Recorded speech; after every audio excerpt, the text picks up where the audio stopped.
everyone. Thank you so much for joining today. Before we jump into the interview, I did want to give a brief forward.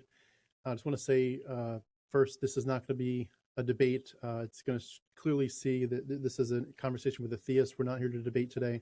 I know a lot of you have asked for that, and that'll be coming at some point, most likely. But that's not what today's about. Today's about talking about some church abuses that are of deep concern to us all. Having said that, and here to keep this intro as brief as possible, I wanted to just say, number one, we're going to be quoting some inappropriate language from someone else, from a pastor, that is not for little ears. So please, if you have little ones around, save this for another time. And also for anyone that just has various reasons to be triggered by what the church can do, has done, different messages regarding sexuality, abuse, cover-ups, any of the above, any kind of things that relate to all those topics we talk about sometimes on this channel. You know what to do. If this is the triggering aspect of this is just too much, turn away. But if you're able to take it, we do tread very lightly, very gently as we could with some of these topics, but still bringing hopefully some light to them as is appropriate. And our hope is, of course, that by bringing them into the light, some of the secrets and some of the damaging things kind of lose their power. So with that having been said, I also just want to mention one more thing before we jump into the interview. I have a separate section at the end, after the interview. I wanted to keep it separate because I wanted to respond to these topics as an atheist, but we didn't want to make this whole conversation about atheism versus theism. It's not, as you'll see, by any stretch what this conversation is about. But as an atheist, I do bring a little bit of a different perspective to this that I didn't want to jam down the throat of this conversation and make it all about that. But now that once it's over and having, I think, had a good balanced perspective as to how theists and atheists can kind of have common ground, build bridges, and build a safer place for people by having these conversations, I think it's appropriate at the end to add on a section about how I, as an atheist, respond to some of these things. And so if you've got time and interest, feel free to listen to that. Again, it is completely separate after Kevin and I wrap up. With that, thanks for coming. Hope you enjoy the interview. Today I'm speaking with Kevin McGill. Kevin, thank you so much for joining me today. Hey, so good to be with you, Tim. Thanks for having me on. Yeah, I appreciate you joining me. And we are in 2 different time zones, but thankfully it's not too early. Sometimes I have to coordinate with people in Indonesia or Australia, so this was nice to only have a 2-hour time zone difference to work one. But I wanted to give everyone a brief bio for Kevin. Kevin is actually a pastor. He's a Christian and a pastor in a small community of Troy, Idaho. And he lives 15 minutes away from a church that we're going to talk about, but he is in Idaho, and basically you are speaking out. You're creating a platform where you're speaking out against some really bad, toxic ideas, and we're going to get into that in just a few minutes. Again, I want to point out before I go on with the bio, Kevin is, again, a Christian and a theist. I know most people who watch my channel are atheists and are looking to the dynamic that I often bring to the table of looking for people who are deconverting or have deconverted into what their issues are. Kevin and I know some of you asked for those kind of debates. Kevin and I are not here to debate whether there's a God today. We may do a follow-up someday, but we're here to talk about another topic, which is religious trauma. And so I just want to make sure that's clear. And the church you pastor it's called Troy Seventh-day Adventist Church. Is that correct? Yeah, that's correct. What does a Seventh-day Adventist church believe, by the way? Yeah, that's a big question. In a nutshell, for me, there's the Seventh-day Adventist component of it. So that means that instead of worshiping on Sunday, as a lot of churches do, we worship on Saturday. But for me, the biggest reason that I remain a Seventh-day Adventist is it's about the character of God. We believe that God is, in essence, love. So we do not have some of the standard beliefs like about everlasting eternal hell. We believe in, it's called annihilationism, which is, no, you don't suffer the consequence for not believing, and then God tortures you forever and ever and ever. It's just end of existence type thing. So big ideas. Sabbath is a day of rest. It's a day to connect with family and with God. And God truly is love in every aspect. He gives freedom of choice. And if you don't choose him, he doesn't destroy you by eternal torment forever and ever. There's a whole lot more, but those are some of the distinctions. That's really interesting. I'd love to dive into that with you someday. I must admit, I don't know too much about the Seventh-day Adventist Church yet, but it's interesting to see some of the differences. My background was more pretty traditional Baptist, and eventually kind of moved more towards Presbyterian and Calvinism before I deconverted. But anyway, going back to Kevin, Kevin is from Port Hardy, Vancouver, British Columbia. What is that part of the world like for anyone that hasn't visited there? Yeah, it's beautiful. So it's an island. The capital is Victoria. So a lot of people go to Butchart Gardens, and it's famous for that. But I lived about 7 hours from there, and Port Hardy is a town of about 5,000 people, and beautiful ocean and wildlife. And just if you've been, I was just talking to Tim beforehand, if you've never seen it, it's a whole different world. Like you get away, and you can think of stereotypically like Alaska. It looks like that in a lot of ways. In the summertime, I'd go out and kayak with the whales just 5 minutes from my house. Beautiful, beautiful place. That sounds amazing. I love it. I'm very jealous. I'd love to visit that for sure. And also, I wanted to mention here before I pass it back to Kevin to kind of fill us in on what I don't know about you. Kevin has a YouTube channel called Courageous Empathy, which I'll have the link right beneath our video. Please go check him out. And also, you have a wife, and is it correct you have two children? Yeah, I have a 7-year-old and a 4-year-old, 7-year-old boy, 4-year-old girl. Awesome. Very cool. We're just a little bit bigger, but very similar dynamic. We have a 6-year-old boy, a 4-year-old girl, almost 3-year-old boy, and a 1-year-old girl. So we're four kids under age 7. It's a little bit busy. Yeah. Well, what don't I know about you? What else do you do as both professionally and also just in your hobbies and pastimes? Yeah, so professionally, we are about to make a transition. I'm going to Seattle, and I'm going to be at the Green Lake Church in Seattle. I've spent 4 years here with actually three churches. So Troy is where I lived, but then I also had the Deary Church and an Endicott Church, little small towns in Idaho, and one of them was in Washington. And at the end of this month, so this is June right now, at the end of this month, we will be going to Seattle for a new church. As far as hobbies, we are Northwest people. We love hiking. We love camping, being outdoors, those sorts of things. And then I love to read. I like these sorts of conversations where I talk to people that see things from a different perspective. I think that's so important. My channel is called Courageous Empathy, and it's just started. So if you go there, the first videos, my technology is not the most polished. And in the initial conversations, we totally admit to that. The goal is not initially to be polished, to be authentic, but it's going to get better as I go that way as well. And I'm really glad that Tim reached out, because part of the vision for my channel, the courageous empathy component, is about having these kind of conversations. I want to talk to thoughtful atheists. I want to talk to people that are from different religions, not just within Christianity. And I want to sometimes stretch people, including myself, and model that I don't have all the answers. Sometimes you're going to agree with me, sometimes you won't. But that basic humility in the larger worldview of like, nobody has this all completely figured out. And I want to model that's okay. Hmm, that's awesome. And what a great reminder too, as we start with some hard discussions here to say we can build bridges even when we disagree. I definitely want to make sure it's clear to my viewers that the goal here is a little bit different than my normal videos. And I should add before I go into some of that, I'm sure there's some people who might watch my channel for this particular video and a few others that are coming shortly that won't watch the others for obvious reasons. But I just want to give a little bio for myself, and then I'll talk more about what we're doing here. My name is Tim Mills, and I grew up as a Christian, again, a Baptist. I went to Lancaster Bible College in central Pennsylvania to become a pastor. And eventually, I also went to a mission school called New Tribes Mission, now called Ethnos 360, to do Bible translation in a jungle tribal environment, which was my passion and love. Ever since I was 8 years old, I wanted to mimic Hudson Taylor and be a missionary.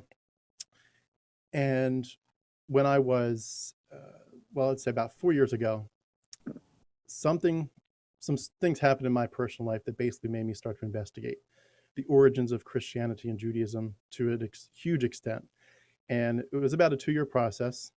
And right here at this computer, just about 2 years ago almost, I deconverted fully, basically saying that this is not real, this is mythology. And so that's what my channel is about. It's called Harmonic Atheist, and my goal is to talk to people who are going through some similar stuff. I talk to some theists, certainly some people who are just deconstructing. They're not sure whether they're atheists or agnostics or where they want to land. but they're struggling with some of the issues that we all struggle with about theology. And my reason for wanting to pursue this topic with Pastor Kevin McGill is that I think we at least can say there's a common ground that we're concerned about situations where there's abuse going on, certainly where there's like a cultish environment where there might be brainwashing, uh, even certainly generational brainwashing where people are getting used to bad ideas. And so I wanted to just read something. If you can bear with me here, this will take about 2 or 3 minutes. My goal on this channel, as those of you who've been watching for a while would know, is not to attack people. And I very rarely, if ever, talk about people specifically.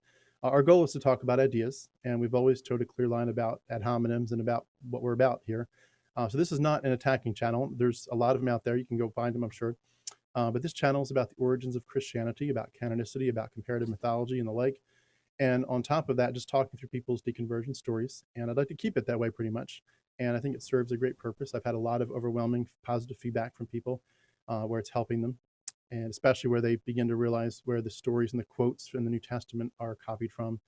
But we don't normally talk about specific people or specific groups. And our goal, even if we do remotely mention anyone on this channel, is just that we want to love those in what I call the Bible prison. Pardon me for saying so.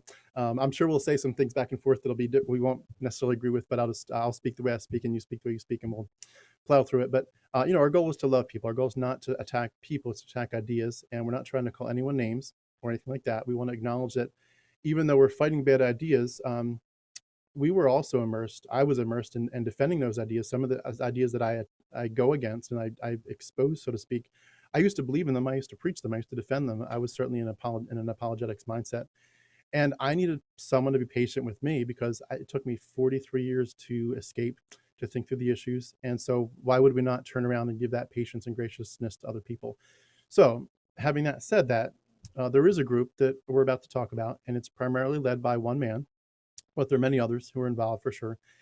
And it's about this idea: what happens when you get a man who has a fringe radical perspective, and you have at least a few people who are willing to stand with him and to back him up on his ideas, bizarre as they may be. And he gets some power and he starts to push an extreme message. The community then has a chance to stand up, to reel him back in and say, we're not going to go that way. And if for some reason the community does not or cannot reel him back, whether because they're cowards or he's intimidating or for some other reason, it continues. And as he tests the water to see if he can get away with this stuff, if he can speak that way, use those kinds of words and that kind of language, impose those kinds of rules and expectations, set up those kinds of rewards and punishments, the community does get used to it. And this community eventually gets very comfortable, especially when it's a very slow boil. They begin to say and think things like, these are apparently the hills that we die on. This is what makes us us. This is what makes us unique. This is what pulls us together. This is what defines our identity as a community, as this particular community, and provides our marching orders and our end goal. And of course, by the second generation, this is old hat. This isn't questionable. You don't question these stands. These are the stances you defend. They are the sacred cows. You get honed on your apologetics to defend them. And when that happens, some very scary things begin to emerge, because you get into a dynamic of indoctrination and brainwashing, especially when it's done from a very early age. It's extremely effective. People become so used to thinking this way that anything different feels wrong and jarring to them, and even uncomfortable and scary. People no longer even think to question the party line. People feel intimidated, threatened, even powerless to speak up. Psychological abuse can occur and becomes part of the brainwashing, again, of an entire generation.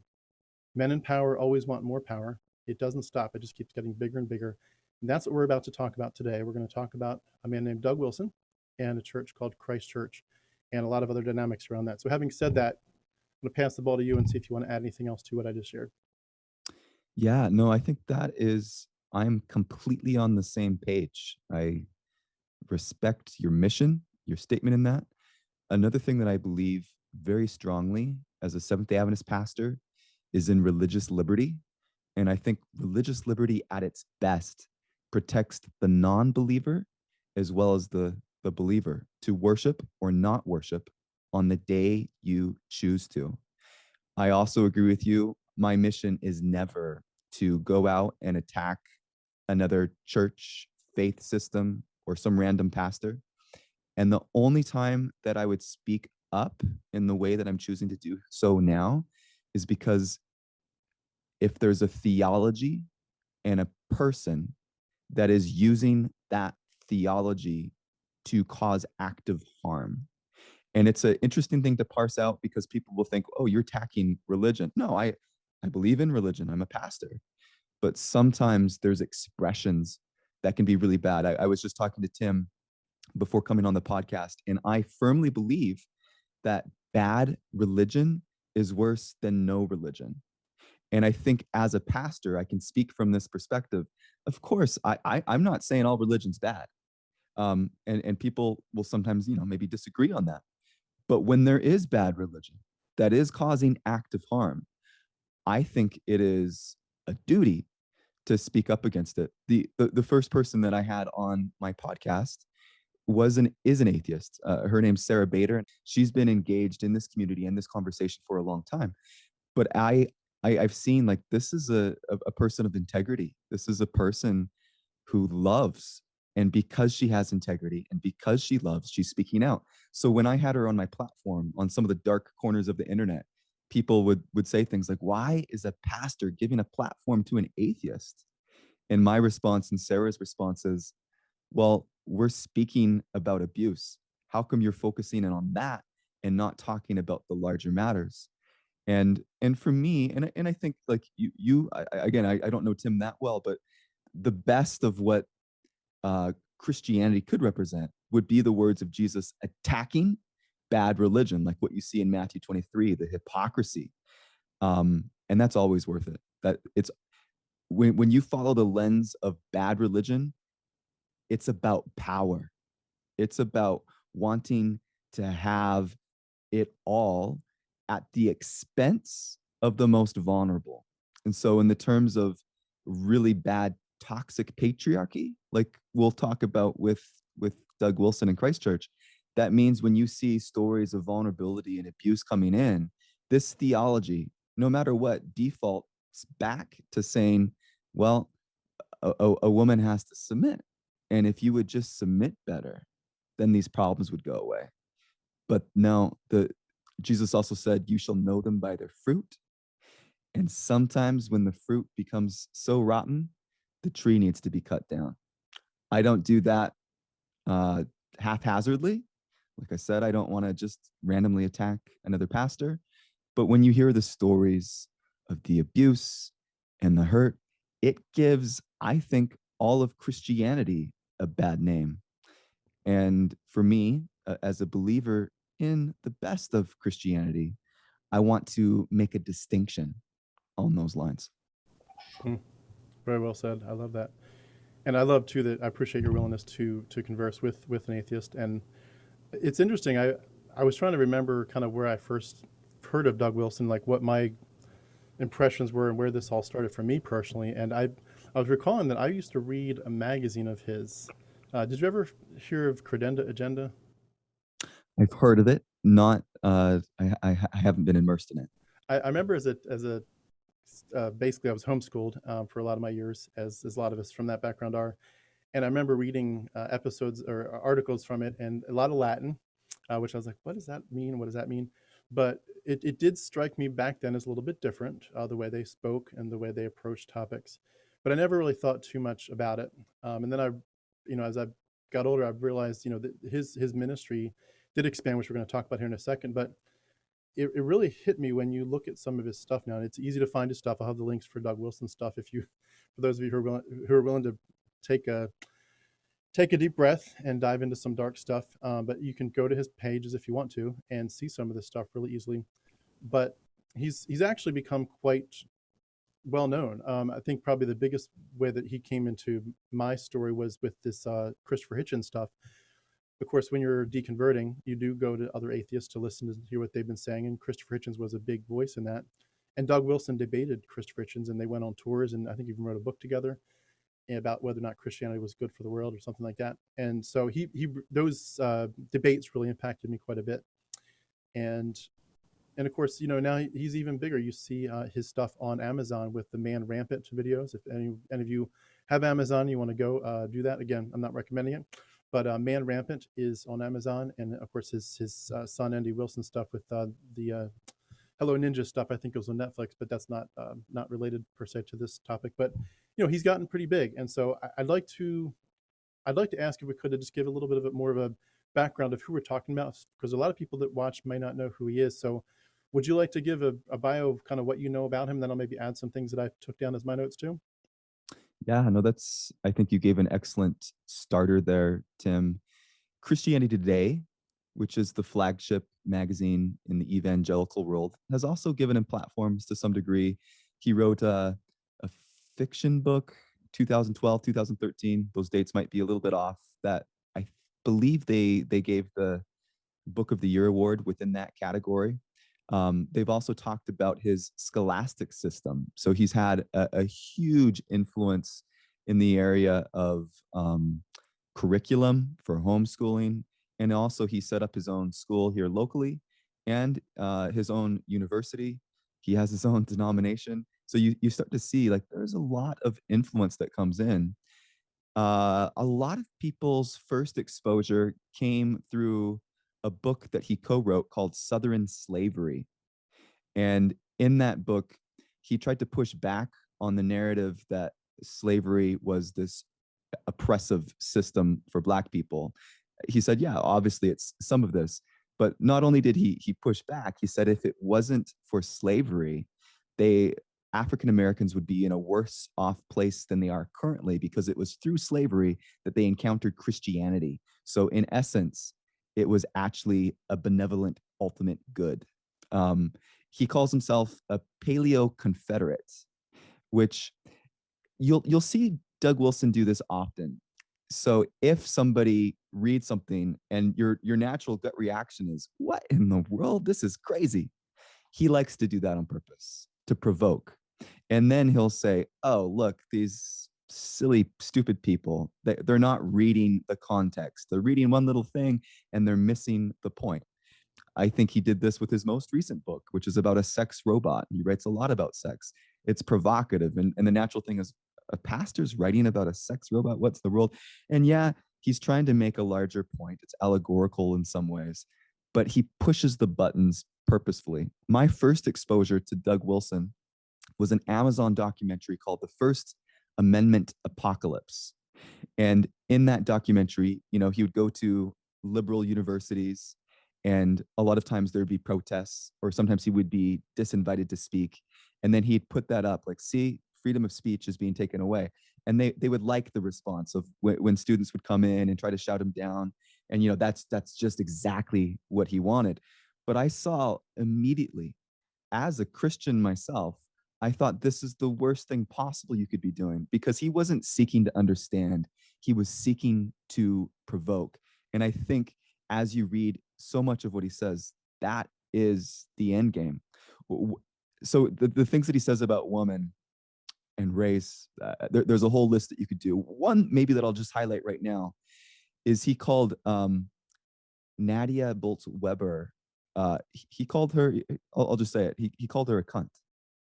And then when there was the reaction, like a pastor called her, like you see his blog post in response. He's, don't get mad at the word, get mad at what she's saying. Do you see what she's saying? It's that sort of a thing.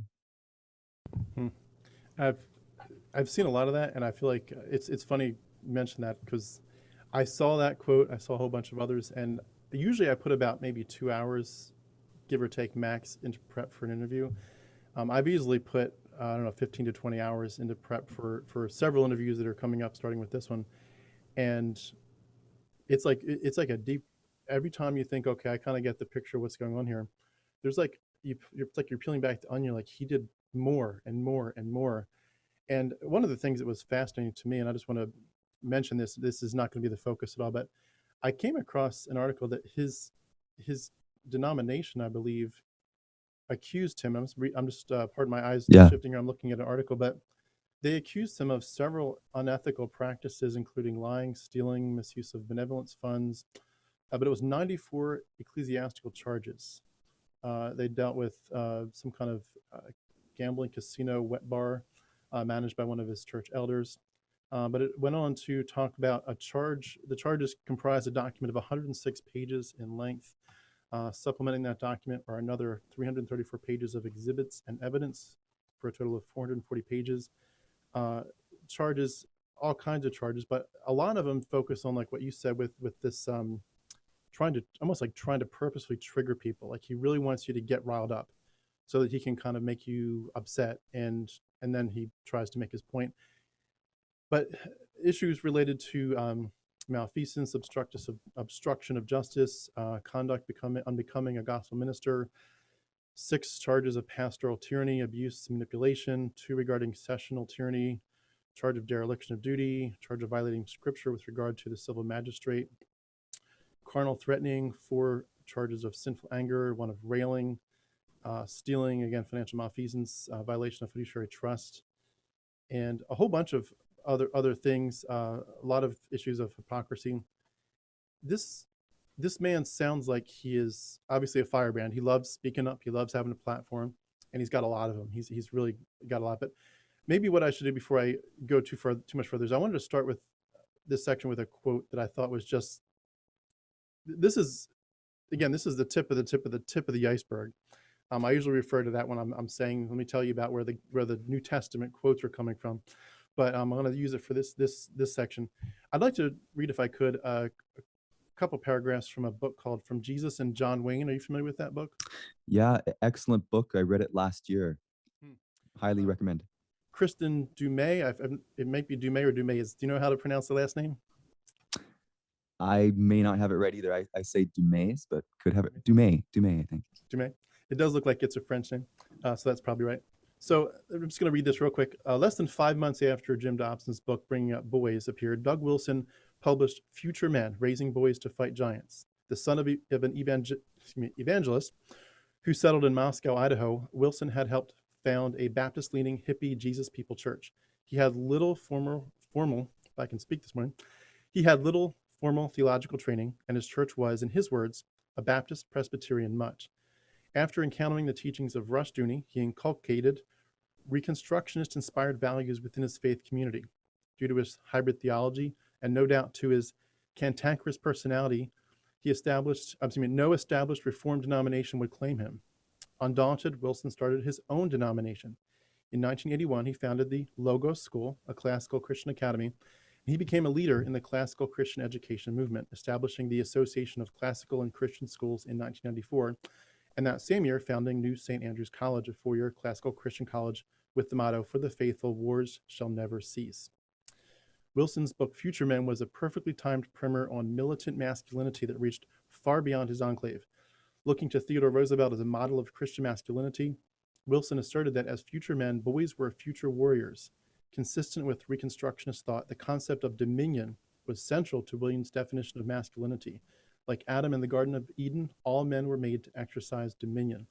Boys had an innate drive to conquer and subdue, and they should be trained to be adventurous and visionary, to become, quote, lords of the earth.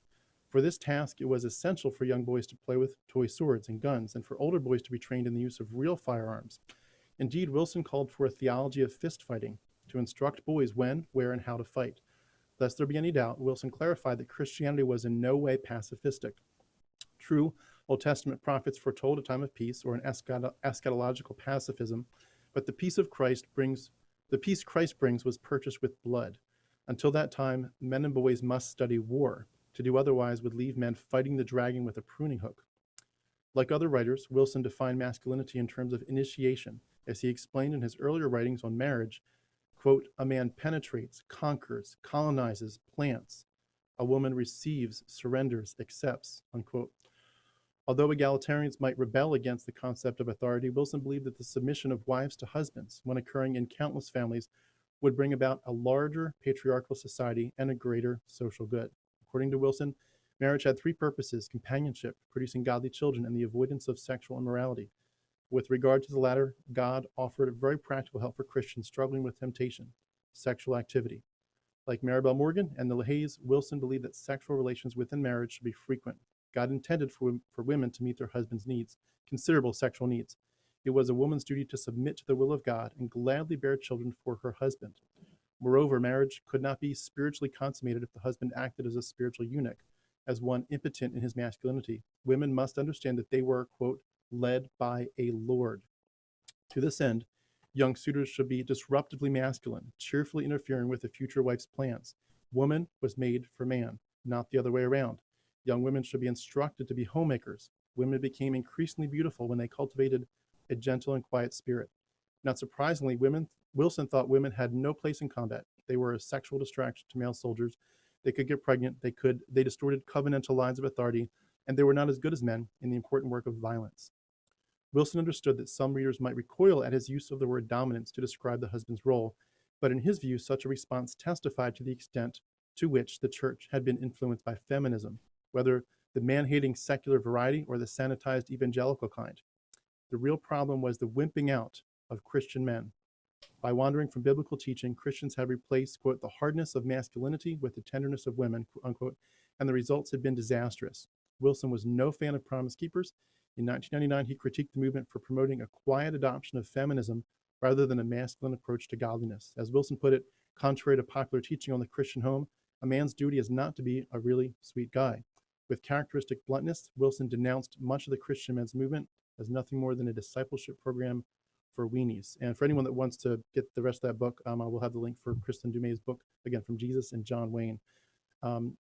That's just the tip of the iceberg here again, but could you respond to that? Because that's a whole lot even right there. Yeah, like I said, that was one of the best books that I read last year. And I also fully agree with Tim. There's a whole lot of deconstruction that needs to take place in a huge swath of the evangelical church. And if you want to see how we got to where we're at right now in evangelicalism, Jesus and John Wayne is a first good step in that. Highly, highly recommend the book. Another thing that Doug Wilson says is a godly husband is a godly Lord. And so you almost like put male headship up on this deity status. And even here locally, I have had some church members push back on like, hey, you shouldn't be talking about this guy. Why are you doing this? And the reason I'm doing it is because this produces bad fruit. Theology matters. The abuse of power matters. And when you do that all under the banner of heaven in the name of God, it makes it very destructive. And it makes it very hard to leave. So we've been talking to people. It's not just women; it's also some men too that have been in this structure. And I don't hesitate to say, especially as I have this conversation with you, this is cult status. Doug Wilson is a cult leader. The reason I hesitate to say that, like in an open forum sort of way, is people that are within cults don't like to be told that they're in a cult. So empathetically, I try to speak in more gentle language, and experts in helping people get out of cult will use the term high controlling church. And that is what it also appears to be with Doug Wilson and Christchurch. So we're hearing the stories of people that have been stuck in this system. And there's things like, if your house is not clean, well, the woman's responsibility is to make the house more clean, more welcoming. It can be an issue of church discipline. If your husband is having an issue with pornography, well, it's the wife's responsibility to fix that with more sex. And again, this can be an issue of church discipline. It's talking to a lady, and again, just imagine this dynamic. If husband wife's not connecting on a communication level, basic respect, human to human decency level, these things aren't clicking. And then you're trying to figure it out, like, what do we do? You go to counseling, and it's biblical counseling, and the counselor is connected with Christ Church. And then this church, it's the gaslighting effect that we talk about in psychology. Like you just know, like on an integrity level, something's not right. These things aren't clicking. And then you're told it's your problem. If you made the house look better, if you gave this person more sex, all these problems would go away. And you leave that and you're like, okay, maybe. And I've talked to ladies that have been stuck in this for 10, 15 years, and it can beat you down. One lady in particular, after having this counseling, dysfunctional marriage, spiritual abuse on top of physical abuse, and one of the conversations we had with an expert named Julianne Smith, we talked about there is such a thing as marital rape, and that exists in these sorts of churches. That is heavy. After going through all of this and eventually seeing, like, man, whatever this is, it's not freeing. It's not true. The counselor had a private conversation with the husband that she later heard about. And when they went to a different church, the husband wanted to be with a church that was still connected with Doug Wilson and Christ Church. And she said, no, I want to try a different one. I want to just go to a different church. And the the church said, this is a test. See if she will submit. And if she doesn't submit, then it's just a sign. It's those sorts of things. And it's hard for people to initially have the verbiage to say, like, okay, what does the abuse look like? And it can come on a whole spectrum of things. It can be the emotional. A lot of times it's not being punched in the face. It's being beat down emotionally and then spiritually. And that's like that quote that I mentioned to you, Tim. Bad religion is worse than no religion, because it's hard if you've never been in a religiously oppressive system to understand just how intense that can be, because you're wondering, like, is this really the order of things? Does God really have a hierarchy where it goes God, Jesus, man, woman? And if so, like, would it be better if I just submitted to this, even if it goes against my internal heart? And a lot of people will. And another thing that's hard to understand, like you were mentioning, as you've dug deep into the research for this, and it's like you almost need to take a soap and scrub your mind out after reading a lot of things that Doug Wilson says. When you've been embraced in the culture, so another thing that happened is I've had people that personally are friends with Doug and his father, Jim Wilson. They've given me books, signed copies, and they'll tell me the stories. Hey, but this is a good pastor. He was there for me, and this time and that time. And I don't doubt that component, that there could be a relational care in some ways. But the reason, again, that this matters is the fruit of it. When you have a system that always protects the power of men at the expense of women, in cases where there's abuse going on, it ends badly. Now, is it possible that some people can together decide, okay, I'm going to follow you as the man, and that's going to be okay? Personally, I don't think that's the ideal, but I have seen where it works for people, where it's not like totally abusive. The problem comes in when there is an abusive personality, a man that takes that authority. You will listen to me because I am the man. You will give me sex now because the Bible says to not withhold sex. You will do this. When that happens in the name of God, yeah, that's spiritual abuse. And I have heard the stories. I am totally convinced it has happened within Christ Church.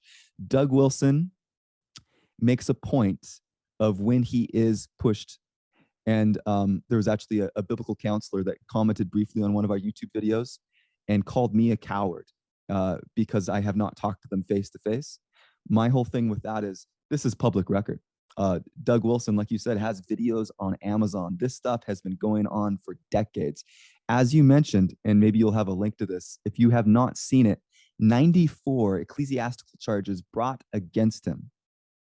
But he set up his own denomination, and his own denomination basically ignored those things. But it is extensive. And I think anybody that is willing to take an honest look at all of it will see, no, this is not the response of a responsible pastor and a responsible church. And it's produced bad fruit. Has there been some good things? People could make the argument, but I also watched the debate between Christopher Hitchens and Doug Wilson. I was on Christopher Hitchens' side in that debate because I think the Christianity that Doug Wilson represents, I want to make clear it's not my Christianity. And if that was it, I would be an atheist too. Yeah, and it's a great topic, I think, to hone in on like you're doing, because it also brings out this idea of like, it's like, are we weighing bad things? Like, we're saying if there's a husband who's, berating his wife, whether he's beating her up or he's, hurting her, would you say to that person, well, yeah, you beat her, you gave her a couple black eyes, but you bring home a paycheck and you take the kids to the park sometimes, you Yeah. keep the car running, you go buy groceries. Is that, are we gonna, like, are we weighing these things? Like, no, if you're giving your wife black eyes, I'm sorry, I don't care what other good things you're supposedly doing for the family or for someone else. If you're beating your wife up, you're beating your wife up. That's the focus. And this is a man who's clearly beating people up. And he's the crazy thing to me is, and I will probably get into this some more later, but the community is building him up in a lot of this. Like they're not like cringing like you'd expect, like, oh, this is kind of fringe, but if he doesn't go too much further, I can barely stomach it. Like they're defending him. He's got people that I think, from what I can tell as an outsider, that absolutely love and thrive in this stuff. I mean, the thing is, at this point now, as I mentioned at the beginning, this is now a second or third generation into this, where they have people that have grown up in it who are now getting married and raising children themselves. This is an all-encompassing brainwashing situation where people can't even think outside the box. And it's like when he gets up and uses really inappropriate language, it's almost like, check the box, he did it again, there's our hero, there's our Hercules, nice work, Pastor Wilson, great job. And to borrow a biblical phrase, they glory in their shame. This is shameful stuff. I wanted to do the quote that from something you mentioned, about the dishes. I thought this was interesting. The first time the dishes are not done, he must sit down with his wife immediately and gently remind her that this is something which has to be done. At no time may he lose his temper, badger her, call her names, etc.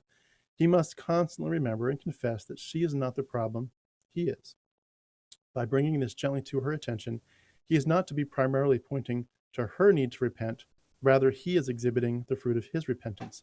He does this without rancor and without an accusative spirit until she complies or rebels. If she complies, he must move up one step, now requiring that another of her duties be done. If she continues to rebel after patient effort, he should at some point call the elders of the church and ask them for a pastoral visit. When the government of the home has failed to such an extent, and a godly and consistent attempt by the husband to restore the situation has broken down, then the involvement of the elders is fully appropriate. I mean, wow. Yeah. I could say it, but you say what I'm thinking, please.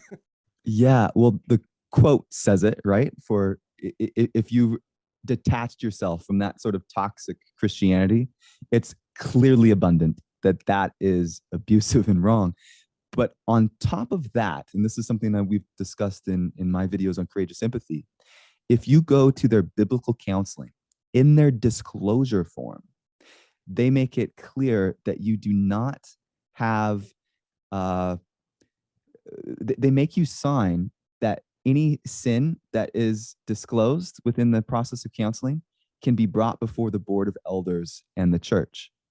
So even something like this. So imagine you're in a situation and you're being counseled, and the counselor asks, "Oh wait, well, how is your home? Like, do you, in general, is it clean? Is it upkept? How are you doing on that part?" And if it comes out like, "Well, I'm a busy mom, I work and sometimes I get a little depressed, and yeah, the dishes aren't put away," then the thing would be like, "Well, maybe you should focus on that." That's the thing that they would do. And if you resist that, that is the sort of thing that could be almost classified as a sin that could be brought before the board of elders. And in fact, I can send you the link to this afterwards. The director of the counseling center, his name is Mike Lawyer, actually has a example of this where an open letter was put out to the internet where there was a lady that was denied communion on this very issue of not having her home upkept. And then it got blasted out. And meanwhile, like, there's issues in the marriage, but that's the thing that they focused in on. And that's the thing that she did not have confidentiality on. Hmm. That's crazy. And what a crazy way, as we talk about colloquially, to shoot your wounded. Like people that are struggling personally with you know marriage or family or sex life or money or personal habits. They're already struggling with life, like you said. They might be depressed and dealing with those issues, and who knows what else on their plate. And yet we're going to beat them down to a pulp because they didn't fulfill their man's whatever list of to Yeah. dos. And I hope it's clear to people, just to step away from Doug Wilson for just a second.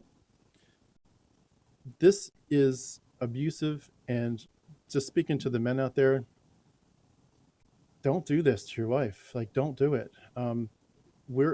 We both, everyone needs to have a sense of like, I'm here to give of myself to you, and I hope that someone else will give themselves to me too, that where they'll be willing to serve me. and just like I want to serve them, I want to put them in front of me, just like I hope that they'll put me in front of them sometimes. This desire of a selfless love is so beautiful, but you don't force it. You don't like, it's like, we talk when people are courting, if somebody is like not really sure they want to continue courting you, like you don't like force the issue. You let them, okay, if you're not sure, if you have some questions, if this is the right fit, that's fine. If it's a good fit, it'll work out. They'll come back. But if it's not meant to be, then let them go. It's fine. Like, you can't force these issues. And for a man to force it and say, you're the problem, I will eventually publicly disclose this. Basically, what a way of trashing your wife. I mean, you're basically showing, number one, you're a jerk, and number two, that you are a spiritual abuser. Um, but I mean, just apart from the spiritual stuff, like just stepping back from religion or atheism, like, we're all humans here. We're humans Yeah. struggling. We're humans who are weak and tired, not getting enough sleep, not getting enough time for ourselves, or whatever it is. We're all beat down in different ways. Be nice to people. Be nice, not Yeah. whether you're doing it because of the golden rule, or because the Sermon on the Mount, or just because you're just a decent Yep. human being. Love people. Give them grace. I mean, Yeah. be the kind of person that says, like, I am not here to lord it over you. That's just my little soapbox, so to speak. But I hope that men get it. You may have a wife that falls in line and has some pride, like, look, I fell in line and I did it, and now I'm a good trophy wife in this Doug Wilson world. That does, just because she falls in line and quickly repents and makes sure that your dishes are done, you didn't fix the problem. You buried it. I just wanted to say that real quick.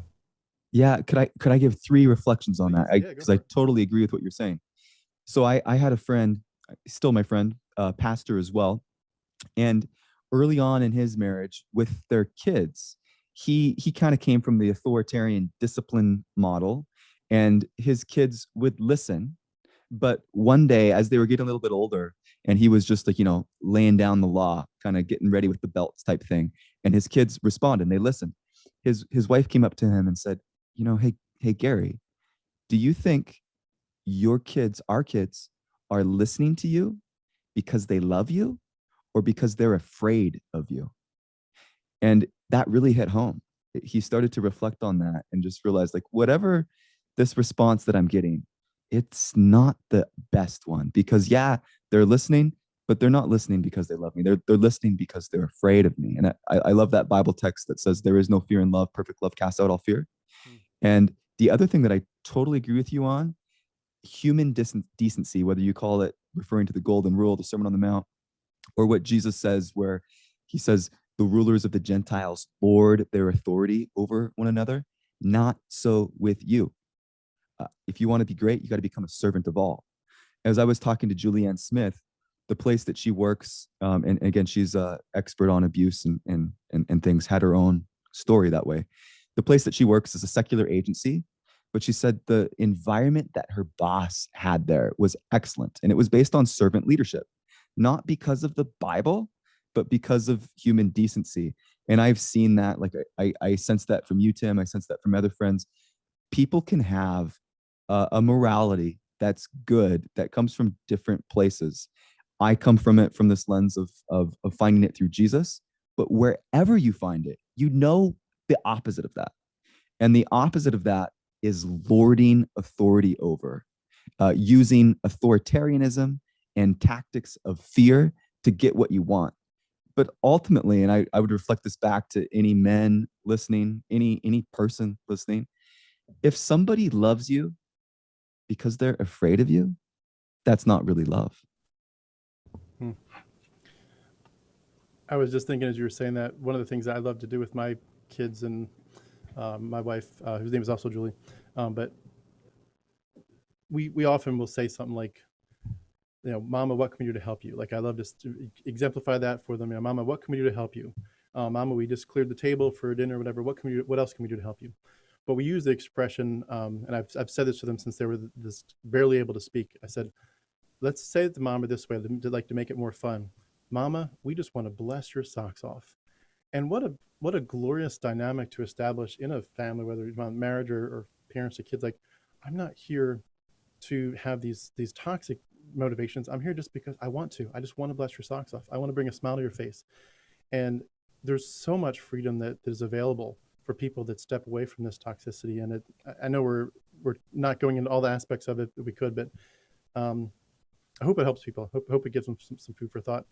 Could I ask? I want to run through a couple things real quick, just again to give a background on. I think there's some things about Doug Wilson that people may not know yet that we wanted to at least establish so people know where he's coming from.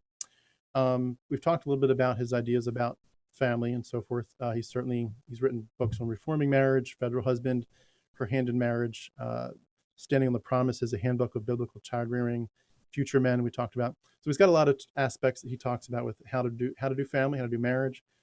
Certainly a lot of patriarchy, which I'm sure we'll talk more about. But his theology, he is, to keep it simple, he's looking to create a Christian kingdom. He believes, as far as I understand, and certainly I'm sure I'll be corrected if I'm wrong, but from the YouTube comments and so forth. But I believe he believes that at some point, literally, there's going to be a kingdom like on this earth, a real kingdom run by Christ. And so, and some Christians, like my background was more pre-trib or whatever, or pre-mill, I guess it was called. It's been so long, I forget, which is a good thing. I'm glad I forget some of that. But the idea that we're going to get raptured, and eventually, someday, well past that, Christ is going to come back and establish a kingdom when he returns. There are other people that look at it differently, and I believe his perspective is that eventually the whole planet's going to come to Christ, and that it's going to become a theocracy. And so your goal is to, of course, speed up the plan of God. You want to be on his side if he's going to eventually establish a kingdom where everyone, believes in Jesus, everyone does it the Bible's way.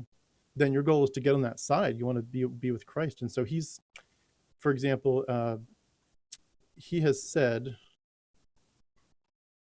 get to a quote here. He has said that the entire world should be governed by a theocracy. He certainly said Moscow, Idaho should be governed by a theocracy. He said the government should adopt the Apostles' Creed, which I thought was really interesting. He wants to abolish a bunch of stuff, such as the Department of Education, the IRS, and the EPA. But he's looking at the idea of that, you bow your knee to the Bible's rules, or you're not just like losing out on communion, but in his ideal world, apparently, you might even go to jail for this stuff. He talks about how sometimes executing people for breaking the Sabbath is the holy, righteous, and good choice. He talks about people going to prison for homosexuality. He says homosexuality will be a crime in the future theocracy, like 500 years from now. And on that note, by the way, let me just mention, I don't want to take too much of a distraction from the main topic to get into homosexuality, because that could be a whole new topic. But I just want to mention, in case anyone hasn't had enough of it yet, he thinks it's funny to call gay men faggots and fudge packers, and supporters of gay rights should be called gaytards. This man is dangerous. This man wants to send people to prison for not doing it the Bible's way. Again, I'm going to go through more of his background here, but just before I do you want to comment on that? Especially with your theological differences? Yeah, no, I don't think this is a distraction at all. I think this theology of where he's coming from is heart and center that drives the bus. And it's a dangerous thing in some ways, because anytime, again, you talk about a pastor, a church, a religion, people will say, oh, especially if it's coming from an atheist perspective now, oh, this is just par for the course, atheist attacking religion. No, this isn't just general religion. This is a very dangerous form. Well, one of the theological terms for it is called dominionism. And so, yeah, it actually even goes back to his father, Jim Wilson, and he wrote a book comparing evangelism to war. And so he gave strategic ways to take over a city. Now, that it is as scary as it sounds, but it wasn't a call for arms. It was a call for using military tactics in an evangelism way. And they say things too, like Moscow is a town of about 25,000 people. So in their mind, it's very possible that you could turn, and it's a university town, so it's a liberal blue dot in the state of Idaho. And so there's a political and religious synchronism that's taking place where they want to come and turn that tide. A lot of Christians that have been influenced by evangelicalism in the last years, going back even Billy Graham did a lot this way, where he started to fuse religion and politics. And then the last 30 years have been an extreme tide where there's been, in my mind, an idolatry of actually the political landscape becoming more than the religious landscape. But there's a confusion of how they can and meld together. I think everybody should have the choice what they choose politically, religiously. But what Doug Wilson does is he wants to make it his version of Christianity and politics. He would say it's not about being political, but it very much is. It's a political religious mission. And to make people believe the way that he believes.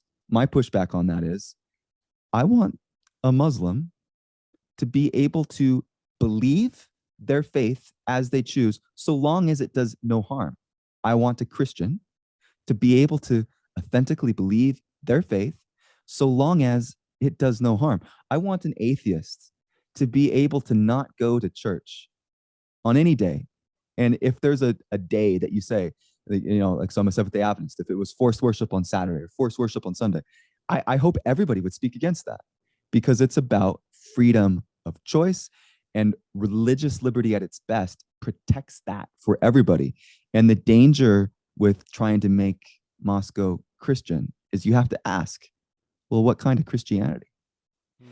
And I totally agree with you. The things that you're pointing out as well about homosexuality, that's wrong. That's bad. I tried to bring it up within my own denomination. We're not perfect in a lot of ways. I'm having conversations about this on my channel too, coming up soon. It was 2012, 2013, Uganda had death penalty laws on for homosexuality. And the reason, in large part, that came was because when the Prop 8 didn't pass in California, evangelicals took the fight to Africa. And it was through that emphasis that Uganda started to have some of these draconian laws put into place. Well, with what Doug Wilson is saying, and you have some of those quotes, and some of those I hadn't actually seen, so I'll have to have you send me more later. Yeah, it's really bad. And we need to protect the most vulnerable, not force them or beat them into submission. If you don't believe, think, worship the same way that we do, you can't live here. That's a dangerous thing. Now, even as I say that, I've already seen Doug Wilson would push back on this, but it's in the writing. It's in the way that he treats people. We've heard the stories. And when he is like in a debate, he's a good debater, I guess you could say. There was a local debate, 2006, asking the question, is Christchurch good for the community? And the debater that he was against was Keely Mix. And if anybody wants to look that up, you can type that in on YouTube and it's there, or on my channel, one of my videos, I have a link to that. And my opinion is no, Christchurch, because of Doug Wilson, is not good for the community. Is there good community members within Christchurch? I think so, absolutely. And you got to be able to parse that. But the fruit of what Doug Wilson has done, is doing through his theology of dominionism, is very troubling. Yeah, and it relates a lot, I guess, to Christian nationalism too, which, I mean, scary stuff with the last 4 years, and it seems like I think part of my concern in wanting to get more involved in some of these discussions and talk about this, and it honestly started more on the issue of some people's particular stories. But when you look at the Christian nationalism stuff going on, I could see someone from, like, in the right circumstances, I could see someone from Christchurch getting to a very high office in this country and trying very hard to push some of these agenda items and, dominating hopefully the Supreme Court from their perspective. And this, it's almost like an Esther moment. Like, for such a time as this, we might need to try our best to stop these people while there's still a small little church in a small little town, because this might get big really quick. And I'm honestly kind of like, I mean, I don't know enough about it to know for sure how interested they are in politics, but I could see it. I could see them saying, we need to get this bigger. We need a bigger platform. Certainly, if Trump comes back in 4 years, I could see them really pushing this and say this is our time, make it happen, get someone from this perspective in there. We got to get Christ's kingdom established, and we got a lot more to talk about, so I don't want to belabor that point. But that's a scary thing for a lot of us, and I, as much as I'd love to say I don't think it could happen in this country, I could see a path in which it could. I mean, a lot of us couldn't have imagined Donald Trump ever getting in. I could see this stuff escalating, and I could see them starting to make some rules where a lot of these things start to take shape. I could see that as well. Just a 30-second Yeah. expansion on that. On Friday, I was out eating at a restaurant with some friends, and this truck drives by, and I know this has happened in many sections of the country. 3 flags on top of the truck, and there was the Christian flag, there was the thin blue line flag, and then there was the F Biden, Trump is my president flag. So just like imagine this, like you have this Christian flag. Okay, I'm a Christian, and then the thin blue line, and then this message of that's Christian nationalism. And like you said, yeah, this is growing across the country, and it's perfectly expressed through Doug Wilson.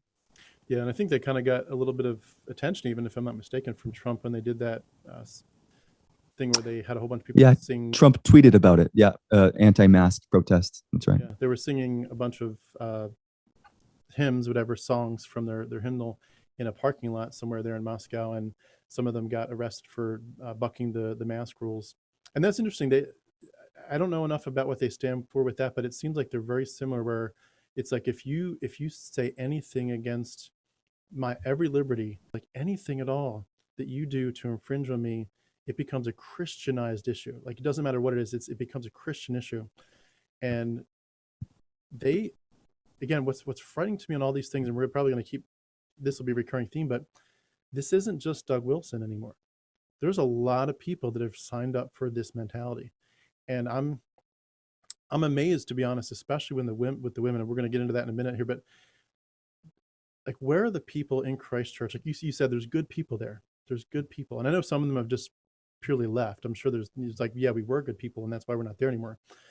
But there are people in the church probably who are still good, who have beautiful hearts, who are saying, I'm going to sit quietly and let this stuff continue. And it burdens me to think about, especially when you think about the people that we're going to talk about shortly, about the people that are being abused and actually being hushed up, being actually hurt. Could we move into that maybe as the next step is gender roles and patriarchy?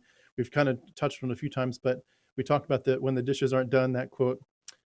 What does patriarchy mean for anyone that hasn't come from that background? I'm sure most of us know, but could you define it, and maybe anything that you can fill in terms of the bigger background of what's been happening with these circles? We're talking about, Bill Gothard or Doug Phillips, Mark Driscoll, Jeff Durbin, John MacArthur. A lot of patriarchy has been going on for a while. People have different ways of putting it out there, but what does it mean, and how do you feel about that as a pastor? Yeah. So I did, ironically, on Mother's Day, I had a sermon called Patriarchy. And the reason I did it on Mother's Day is I wanted to give like the best expression, not a caricature of people that believe it firmly. And so I was talking to a swath of people, and I even have a friend who is actually within the fathers' rights movement. I don't want to go off on a tangent here, but sometimes fathers often can also get the bad end of the stick when it comes to court battles and things like that. Also happens. So I was really interested in him, in hearing from him his view on patriarchy. And some people, I'm going to give like the best expression and the worst expression. The best expression of patriarchy, and this would be for my friend, would be these are men that would lay their life down for the sake of their children or their wife. And he gave the example of I forget the name of the ship, HMS Bridgen something or other. The ship was sinking, and it was escorting a military across, I think it was in Africa. Again, I could have the details wrong. But as the ship was sinking, the captain of the ship had all the men stand on deck and make sure that the women and children got on the life rafts first. And for my friend, like this would be the example of, for him, patriarchy, which was interesting because that's not what comes to my mind now when I think of patriarchy. But for some people, it would be, hey, you put women and children first. So that would be for some. What I think for a lot of people it has become, though, is a position of power. You have power and authority simply because you are the man. And the way that that has been expressed within evangelicalism over the last decades is even in popular teaching, like a book like Love and Respect that just made the huge rounds. My wife and I went through a class on that when we were first married. And the way that our take home was if we have a disagreement, I get the ultimate trump card because I'm a man. And so we tried that in our marriage a little bit. And just try that, husbands, if you've never done this before, uh, tell your wife, well, actually, no, you got to listen to me because I'm the man. It just doesn't work. In general, if there's a disagreement, you got to figure it out. You got to have a conversation about it. So early on, we realized that's not going to work for us. I don't want my wife to submit simply because she's a woman and because I'm a man, because I'm human. I get things wrong. She's going to get some things wrong. I'm going to get some things wrong. And we need to have a discussion about it. So toxic patriarchy then will take that and use biblical language. And if anybody wants to, I know your general audience is atheist, but if you've ever seen from the Bible, like there's this patriarchal component that's just within the air. It's the zeitgeist of the times. But if you want to see a really interesting pushback from a historical PhD perspective, Beth Allison Barr wrote a book called Biblical Womanhood. And she challenges this toxic patriarchy, and she does it from a very thoughtful perspective. Because toxic patriarchy, again, through this lens of Doug Wilson Christchurch, when there's a disagreement, the man gets the ultimate trump card. The church will go back to the man and ask the question, are you being submissive? Well, nobody, and we're both going to agree on this, nobody should be submissive to an abuser. Period. Toxic patriarchy does that. At its best, and I don't even know if this would be a real definition, but it would be like from my friend, at its best, people are willing to lay down their own life for loved ones. And whatever you want to call it, that's just human decency. When you're in a relationship, you put another first. You are considerate. And when you look at this, the way it really comes out is, from what I can see of what I've studied, and I admit I need a lot more, need to do a lot more digging, even though I've done a lot. It feels like more than I ever expected to do.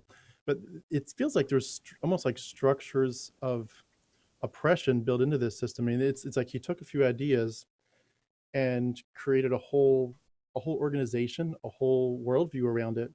And there is a structure of oppression where, like Sarah mentioned in her interview with you, which I'll have the links to as well here underneath our video, but she talked about even this story when she was in ninth grade at Logos School, and I believe she was referring to the teacher, probably Ben Merkel, observing this and not disrupting it, but another student in ninth grade, a male student, interrupting Sarah's presentation and telling her to be quiet and sit down. Yeah. Because he was the man. And this wasn't shut down by the teacher. This was not. This was what a great teaching moment to say, "Whoa, you don't talk to young ladies this way. Not a chance in the world. Let's put this in the Department of Hell now." But like, come on, you observed a 9-year-old boy totally disrespecting a 9-year-old, ninth grade. Ninth grade. Disrespecting a ninth grade girl, and all you did was let it go, and you made this girl feel so embarrassed as a young woman, and you basically like watched these guys put her in her place, and it's like, but this is normal. This was not an issue for them, and that just, it shocked me to no end. Yeah, and then you model, this is acceptable. This is what our culture is. Another example that I heard, so Christchurch has what's called heads of household meetings that can represent like the family structure and culture. And of course, there's never ever a woman that will be the head of household. So there's an imbalance there as far as representation. And one of the stories that I heard was there is this lady, her husband dies. And so who's going to represent their household now? Well, their oldest son had a mental disability, so it's not him. So they didn't say, well, in your case, go ahead, you're an adult, you can represent your house. No, they went to the younger son, who was quite young at the time. And the tragedy of this story, as I just kind of speed through it, is this kid's in prison now. Because you go in this culture and you get power at a young age. That's a dysfunctional, abusive power. Yeah, it can do things to you that are not healthy. Hmm. And another word that probably relates to this a lot is misogyny. Just really reminding people, there is a natural order of things, and women, your place is to be ranked beneath men. It doesn't mean from a, maybe from his perspective that you're not worth much, but you still have an order. This is like a chain of command.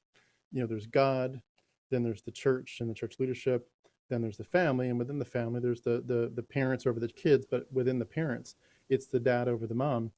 And when you add this all up, you're talking about women losing their voice. And one of the biggest things that I think is going to come into some of the final sections that we start to get into here soon is that women lose their voice in this, and the men have a chance to really dominate the narrative, to say what's allowed to even go forward to the church. If we want the church to know, we'll let them know. If we don't want the church to know, even if it's some horrible crime, we just won't tell the church. We will That's right. control it. And the misogyny that's involved in this is, I mean, it's almost, it's ballistic. It's off the charts. But when you've obviously spoken to more people than I have about this stuff, when you hear the ladies in particular, their stories, do you get that sense that this structure, this whole dynamic, really just guts their power? Like I feel like I'm listening to these stories, and I'm trying to focus on what they're telling a story, like this happened and this happened, this happened, and I'm focusing on the little timelines and the little nuances of what happened in each stage.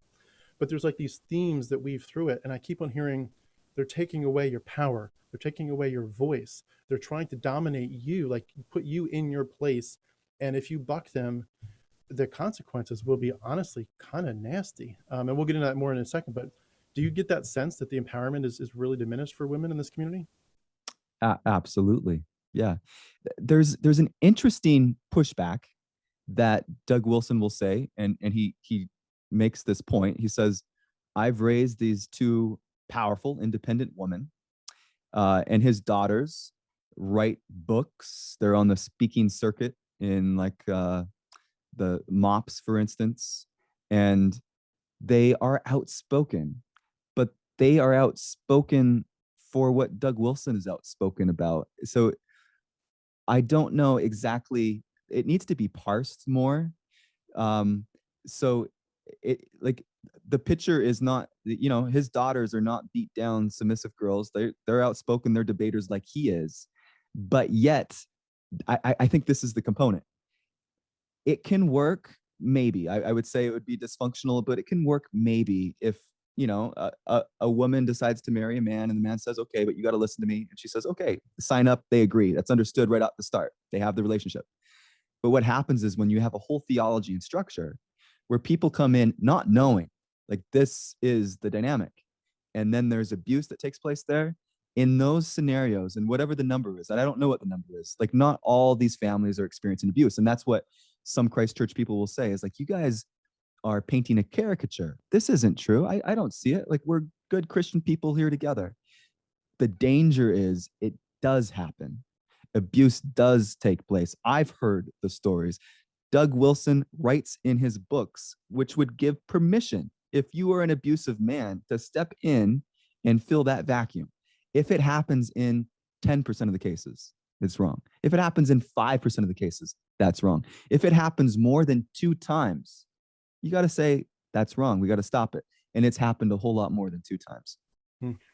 And just to add to that, I just want to give a quick list of some terms here, and I apologize for people that this is offensive what I'm about to read. But I just want to give you again a picture of what we're talking about here. These are some of the descriptions that have come from Doug Wilson of women. He has called women bitter, catty, unsubmissive, small-breasted biddies, unattractive feminist scientists, unhappy, ungodly lumberjack dykes, easy lays, harridans, crones, termagants, harpies, bimbo queens. And again, the word you used before, cunts, he's directly used for a woman. this is a man who is, and honestly, he would probably sit back if he were in the room. He'd probably sit back and just put a smile on his face and kind of laugh and say, "Yep, I said that stuff. What are you going to do about it?" This man isn't just saying this and then saying, "Oh shoot, I shouldn't have said that. I'm embarrassed that got caught on camera." He is Yeah. reveling in his ability to say, "I said it. What are you gonna do about it? What's your, come on, and he has one quote, if I can find it. I may not be able to find it, but he talks about in one quote I saw where he says something like, when I strike, like when I hit, my goal is to shatter." Like Mm. he's not out there, the whole bruised reed I will not break or shatter. He's out there like when he swings his bat, he wants to shatter. And so when he talks about women, when he attacks them, whether it was whether he's talking generically about women and feminism, or whether he's talking about I forget the lady's name that passed away recently, but where he directly attacks her very very meanly. He goes for the jugular on these Yeah. women. And what shocks me is that when I was a Christian, the gospel was all about the grace of God. It was to say, God can attack you, God can push you into hell, God can torture you forever, God can do all these things that you technically deserve because you've all fallen short of God's glory. All your righteousness is like a filthy rag. But the grace is, he stops himself and says, I am going to make a way so that you don't get this harshness. And it's like Doug Wilson has this sense where he says, I have some harshness saved up for you all. And I'm going to find a way to make sure that I not only get it through, but I get it through in the nastiest words possible. Why do you think he revels in it so much? And why do you think his church lets him get away with it without making him step down?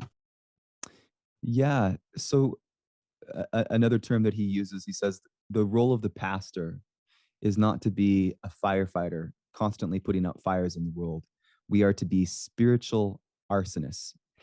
And going back to the quote that you had from Jesus and John Wayne, this is combative war terminology. Sarah Bader even mentioned, she's the atheist that I had the conversation with, when her first family moved from Michigan to Moscow, Idaho, they came because they were attracted to taking on the creeping liberalism of culture in the secular age. And so it's very much like, again, Doug Wilson says we're not political, but it's political. It's people are called and they want to fight the keep creeping compromise of culture as they see it, and that's the terminology and language that's constantly used. So I think people are attracted because they think it's like the lesser of two evil things. And so even if this person, yeah, it's like what people would say with Trump. Yeah, if only he wouldn't tweet those things, uh, then it would be better. Too bad he says that, but it's the better of it's the lesser of the two evils type things. And I think we see that with Doug Wilson. Um, he's provocative, but you can kind of just close your eyes, shut your ears.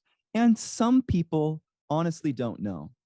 Uh, For those people, I hope, like videos like this and what we're doing, the ones that honestly just didn't know, didn't read the books, liked the community, liked the worship and the gatherings together. I hope that those people can see, no, there is a negative fruit to this. And that's why this matters. Hmm. Well, can I ask as we go into this next, one of the other aspects talking about things people may not know is that there have been some stories that have arisen, and I know that you don't necessarily know all the details of them, and I certainly don't.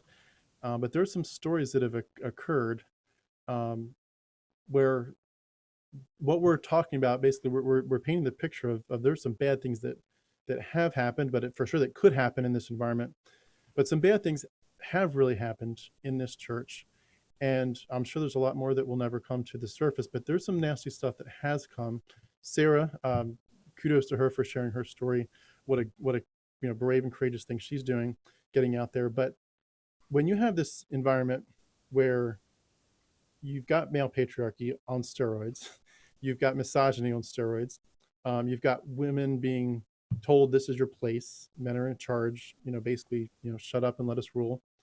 Women are often blamed. They're considered deceivers and temptresses. Like, look, if you're, you know, if you're attacked, chances are good you may have had a part in doing this. You may have, like, with the whole, you know, the whole quotes we saw from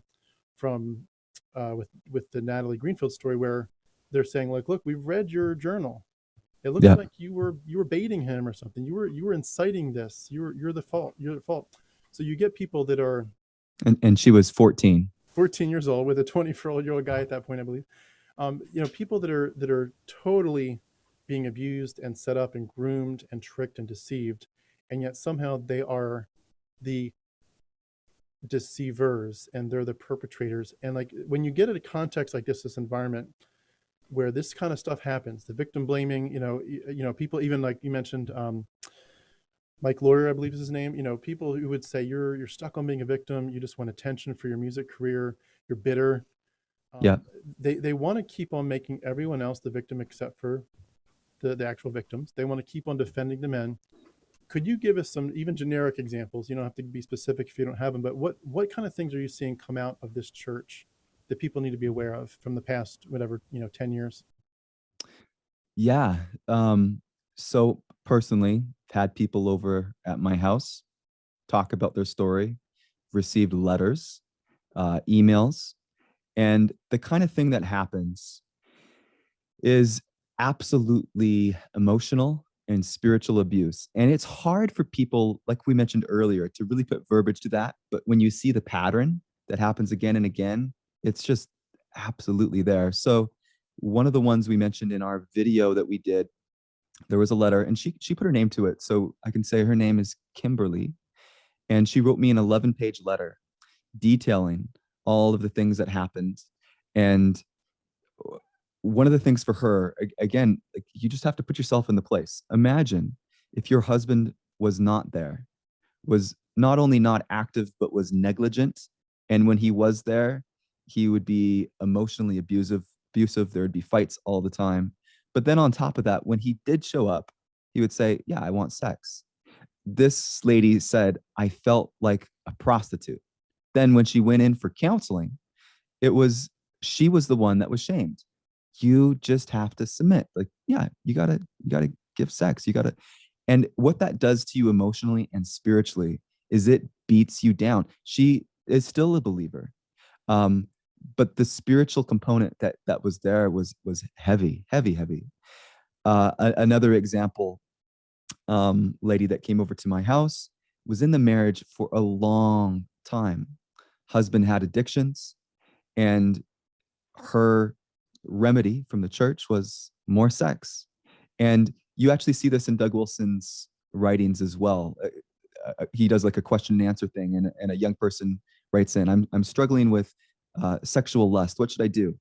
Find yourself a good woman and get married to her now. Like, that's the fix all. And then what do you do, like, when it's not going away in marriage? Well, have more sex. Like, it's the fix.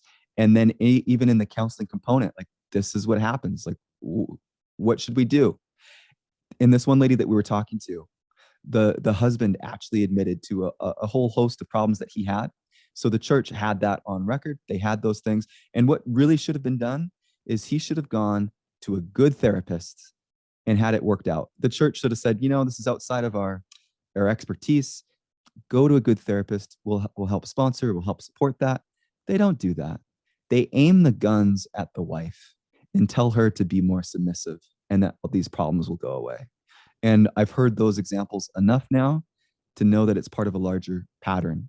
The other thing that we see on a public level, so right now with the Southern Baptist Convention, it's making headways because, like, there's abuse allegations coming up. And what do we see from the leadership? They're trying to double down and say, like, this isn't a big issue. Private letters are coming out, phone conversations and things. And what Doug Wilson inserts himself into the conversation because Rachel Delhallander, who has been on the front end of calling a lot of this stuff out within the church, she was famous for the Larry Nassar story in U.S. gymnastics. He aims his guns at Rachel Delhallander, and also Russell Moore, who was the head of the ethics department of the Southern Baptist Convention. And he recently just wrote a blog post, I'm talking about Doug Wilson again, attacking Russell Moore, saying, this was just part of opportunistic example. Like if this was such a big deal, you should have called it out earlier. And my thing is, this is the way that it actually works. It's uncomfortable to call things out when you're intimately connected. So you have private conversations. You try to tell people, like, we should do better on this. And if all of that fails and your conscience is still saying, what more can I do? Sometimes you write a letter. Sometimes you speak up. And that's courageous empathy to me. When there's abuse, it is appropriate to speak up. Don't sweep things under the rug under the name of protecting evangelism and God. It's the worst evangelism you can do. I think empathy is evangelism. And I am willing to work with any person of integrity that sees that mission. And woven into this, we've talked a little bit. You mentioned before that Doug talks a lot about sex, which is interesting. I was even reading in one of his books, Fidelity. He says that masturbation could be considered an odd form of homosexuality, which I thought was interesting. He's got some really interesting, very very bizarre ideas. He likes to talk about sex a lot. Not saying that's a bad thing, because certainly. Did you ever see? I didn't mean to cut you off. No, did you ever see? Did you ever see his thought on AIDS? No. I'll send it to you afterwards. But there was a husband that writes in that he has AIDS, and he asked the question, like, what should I do in regards to sexual relation? And Doug Wilson basically points out that AIDS isn't really a real thing. So go ahead and have sexual intercourse. It's a bomber of a quote. So I'll send it to you after. And makes sense why they would say COVID isn't real either. it's amazing. Well, you have these situations where sex is sort of a beautiful thing. Obviously, they want to have a lot of intimacy, and the good marriages, it's great. You got a great intimate marriage. You got a lot of closeness there, beautiful. You have a lot of kids. Of course, you got to outbreed the pagans. You're doing all this stuff, and you've got some weird sex things going on. But then what happens when an actual sexual abuse case comes up, like something actually that shouldn't happen, that everyone would look at it and say that's a crime? It's at least entirely inappropriate, and at best, and at worst, this is a crime, and at really worst, like, this is a crime where you should go away for life to prison. What happens in a church like this in that kind of environment? I have seen or heard, and I want to be careful. I want to follow up factually with everything. I imagine there's more than this, but I've seen 3 examples where Doug Wilson has shown up to court, written a letter, or shown up to court and given testimony on behalf of what I would characterize as an abuser. So defends the man. The famous case on this was with a literal pedophile. Doug Wilson defended him, and actually, even after that, performed the marriage ceremony. And it goes to, like, it's always. I have never seen an example where he would show up to court on behalf of a woman. There could be, like, maybe I just haven't come across it. There could be such a thing, but it's been on the side of the man. Now, maybe in some cases that is deserved. Like, like I mentioned earlier, I have a friend that's within the father's rights movement. That happens. Abuse can happen to men. It can happen to women. It can happen sometimes. But for Doug Wilson, it's always been on the patriarchal, and I would say on the toxic masculinity side of the defense. The other thing that I think is so important to understand here, as a pastor, I believe in redemption. I believe in forgiveness. I believe there should be a path forward for people that have made mistakes. And so a lot of times people that are kind of caught, they're cornered. And maybe they made a mistake if they're a church or if they're a pastor. They say, well, don't you believe in forgiveness? Like, why are you making such a big deal about this? Absolutely, I believe in forgiveness. But I don't think there can be true forgiveness without true accountability. And so if there is a culture that has never had accountability, that has never owned up to the harm that has done, then you don't rush the step to forgiveness. Let's just sweep this all away, because then that's not true forgiveness. True forgiveness comes with, like, the crushing weight of it. Like, this is what Rachel Delhollander said in her victim impact statement, speaking to Larry Nassar. Larry Nassar came into the court. He came in with the Bible, and he said, the God that you believe in talks about forgiveness. She says, yeah, I know that. But it also says it would be better that a millstone be hung around the neck of somebody who had hurt one of these little ones, and that he be cast into the depths of the sea, than that they continue to hurt one of these little ones. And then she said, yeah, I want forgiveness for you. I personally am there, but I pray that you can be crushed by the weight, the immensity of what you've done. You didn't hurt just one, you've hurt hundreds. And with that crushing weight, I pray that you can find release for that guilt. But without being crushed by the immensity of the harm that's done, you can't rush to forgiveness. What a great point. And I love that you're talking about the kids with the better to be cast into the sea with a millstone, because a lot of what we're talking about is like there are adults in this, and adults can always choose to just say, I'm walking away. I'm done. I'm going to leave now. I was in this church. I was in this school, whatever, as a staff member, whatever. I was involved, but I'm a full adult, fully capable. I can think through the issues and I can walk away. But that's not where this stops. Of course, number one, it's evangelistic. It's always evangelistic. There always needs to be a next generation. But the kids that are in this, in the school, in the homes, involved with the larger schools because of the students in New St. Andrews who are boarding and with their seminary who are boarding with them in their homes. There are kids that are connected and exposed to a lot of this stuff. They don't know any better. And a lot of them are going to grow up thinking this is completely normal. Yeah. What scares me, besides just the straight up kids that actually get directly abused, like we might touch on that a little bit more, but besides the kids that get directly abused, this whole context of having shepherds who won't protect the sheep, having shepherds who are kind of wolves themselves, who aren't even theologically trained, who set up their own denomination because they're not even set up from another church. It's like you just kind of do your own thing, make sure that nobody can shut you down, make sure that you're at the top with all the authority, make sure that it's mostly or all men who are making all the decisions, and all the women are kind of being taught like what's that movie where the women are brainwashed? You know the one I'm talking about? Stepford Wives. You've got the Stepford wife mentality where people are by and large being taught to just say, yes, sir, yes, sir, yes, sir. I will just do whatever you all tell me because I want to honor my God and I want to be an upstanding citizen of this community.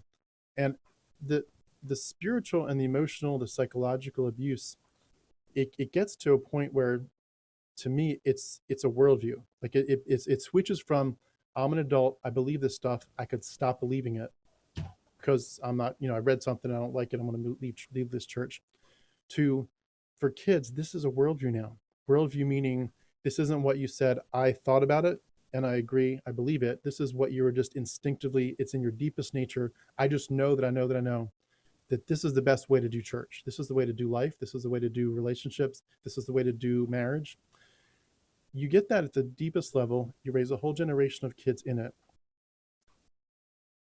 And they can't see the danger. And I think that's what I'm afraid of the most. And I'm not sure if I can say it as well as I want to, but the psychological child abuse, and I talk about this a lot on my channel in a broader sense, but just the psychological child abuse is it's such a burden on my heart. You're talking about people who can't see, they can't watch the YouTube videos. They can't read all the books. They don't even know what we're talking about, but they're in it. They're stuck in it. They're immersed in it. They're drenched in it. And they're taught to believe this is the most beautiful way to live your life. And when you get someone who's that brainwashed, who's that indoctrinated, within one generation, you have extremists, in my opinion. You have extremists, you have fringe who would say everyone else is fringe and I'm here to go counterculture. We're the good guys. We're the only ones who are really fighting for Christ. And the extremism here to me is unless this changes, is probably going to get deeper and harder for people to escape. Would you agree to that, or do you have any comments on that? I think you expressed that beautifully. And I think the articulation that you had there is such an important thing for this time. And that is why I, as a pastor, am very committed to talking to people such as yourself who have gone through a healthy deconstruction and care deeply about the danger that you see in these components. It is a true danger. If people are not aware, we're going to be more and more, because we see it on a national and global level. Uh, Christian nationalism, I think, is one of the preeminent dangers of our age. And you expressed it extremely well as far as how it can happen. You grow up in a school, you go from kindergarten, and you can even go through your own university where this is the zeitgeist. It's what's in the water, it's the air that you breathe, and it is in terms of war. So if you happen to come across a video by some atheist named Tim talking to a pastor named Kevin, you'd be like, oh, these guys are against us. They're the enemy. But like, no, we truly care, right? We're not against the whole thing. We realize there's innocent collateral damage in the system.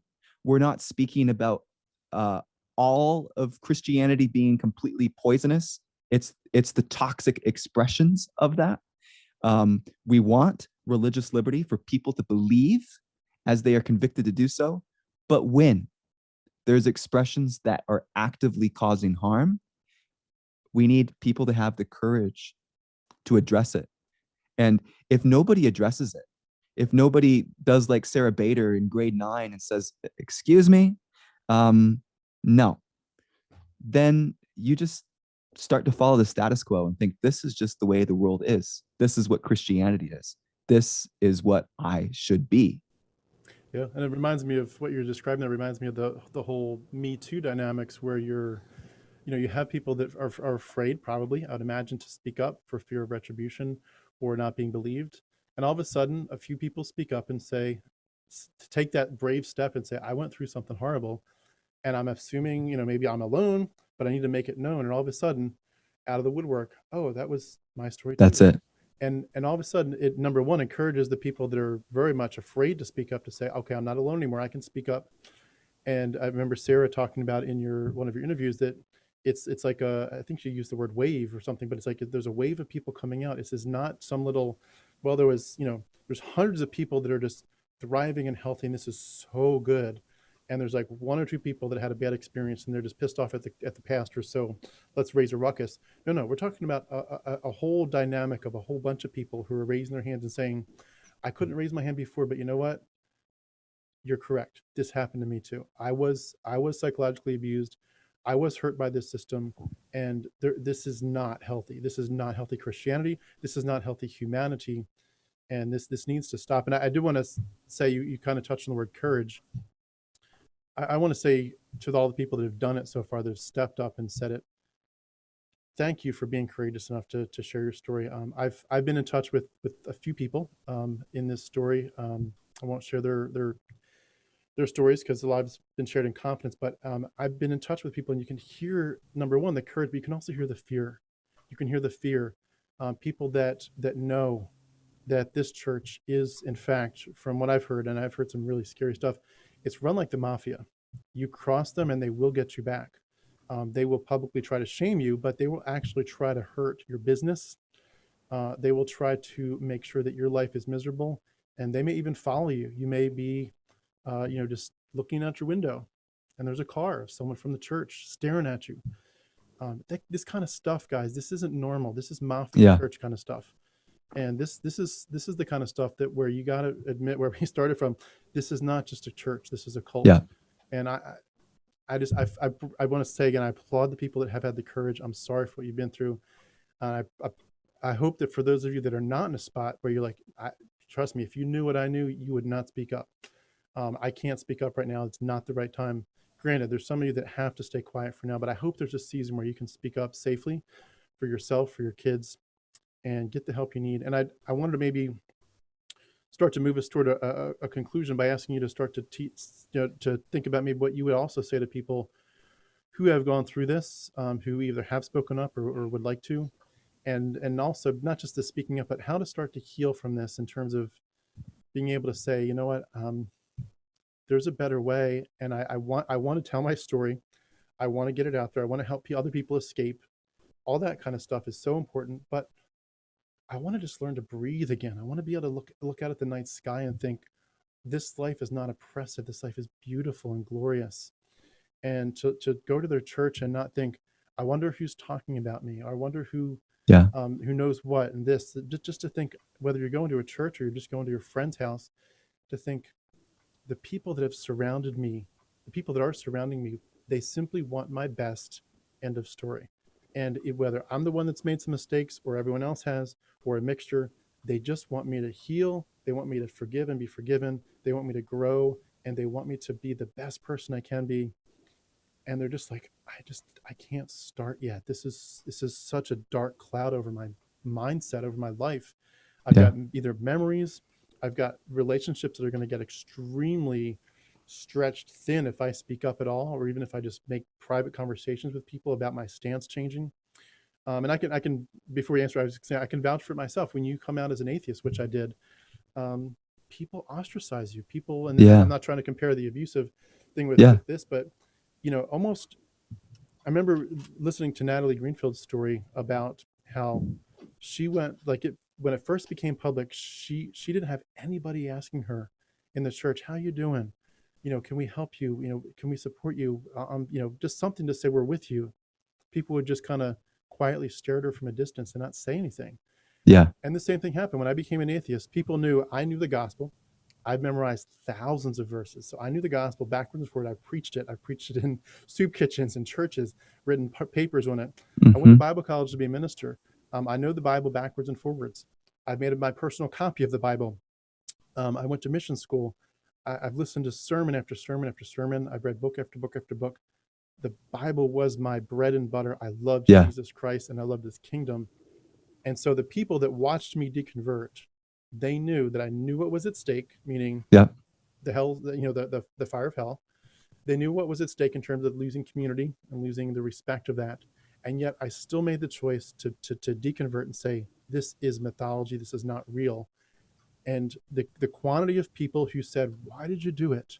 Why did you leave? You had this, that's a big Yeah. gamble. You must know something. I don't know. Why did you take such a big gamble? The quantity of people who asked me, why did you do it, is zero. And Mm. it's like, Mm. after 43 years as a Christian in ministry, many ministries, many churches connected, nobody asked me why. And if Mm. I even tried to maybe introduce a little bit of a conversation to maybe see if they could be willing to chat about a few things, it was very much a shutdown, an ostracization, a shunning. When people get that, and I don't want to Yeah. take it now off my story because that's a story for a different day, but when people get this kind of shunning, is being beat up, whether it's the beat up of the worldview, they get literally just verbally berated by people either on his blog or through the grapevine. How do people emerge from the darkness, tell their story safely, and begin to thrive again? Where you say, I've told the story, and I'll tell it if I need to from time to time just to help people. But you know what? It's time to move on. It's time to thrive. Yeah. How would you encourage people if they were kind of chatting with you, one on one, taking a walk with you on a beautiful day, Yeah. and trying to say, I need help here. I need to move on. It's such a good question.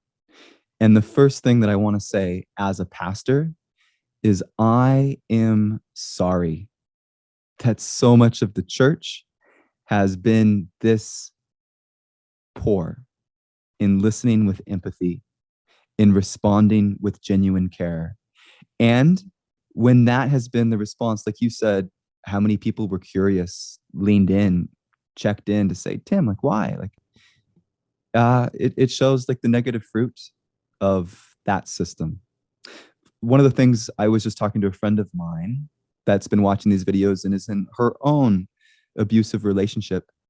One of the things that I would say as a pastor is it's okay to lay the Bible down even for a little bit. Because if you're part of a system where there's spiritual abuse taking place, it's okay to lay that aside a little bit. Get outside, get fresh air, connect with healthy people. And if you feel like you want to come back, you can, but lay aside those things for a period of time. That's okay, because the input that you could be getting, like especially if you're in a high controlling cultic church, it's just what you're getting, and the messages, the way that you're reading the Bible can become a very manipulative tool, spiritual abuse. Jesus says in John 8:32, you shall know the truth and the truth shall set you free. Well, test it. If the truth that people are speaking to you is not bringing freedom, then it's not true truth. Take a break, set it aside. That's one thing. A second thing that I would say, there is people that have made it in the middle of like it's counting the cost, the idea. Like people need to understand when you've been in a community where your school friends, your church friends, your family is all immersed. And like you described, to ask a question, to explore, taking a step aside, that is heavy. If you've never experienced it, you need to understand it's really heavy. And that goes back to that first statement that I had. Bad religion is worse than no religion because it challenges the very worldview and structure that people have. When you say like, I don't know, that threatens people. It makes them uncomfortable. So what I've heard from people at the initial process of trying to tell, like, man, this church can be abusive. I'm in an abusive marriage. Even women can help protect the status quo, and they say it's not that bad. Just be quiet about it, because it threatens their own coping mechanism. The second that you tell yourself it is bad, this isn't good, it threatens your whole worldview, and then you have to start asking the question, well, what am I going to do about it? People cope by sweeping things under the rug. It's just the way that it is. But people that have made it out, and I have heard some courageous stories of strength, and when appropriate, these people are going to share, and you're going to see it too. You look these people in the eyes, you hear the integrity that they have, and the story is true. That they found freedom, and that despite the years in the system, they're going to be okay, and their kids are going to be okay because they found strength. Maya Angelou says, of all the virtues, courage is the most important one, because without it, you cannot practice any of the others with consistency. And so as you start to, like you described with the Me Too movement, somebody raises their hand and with vulnerability says, this happened to me. Other people share.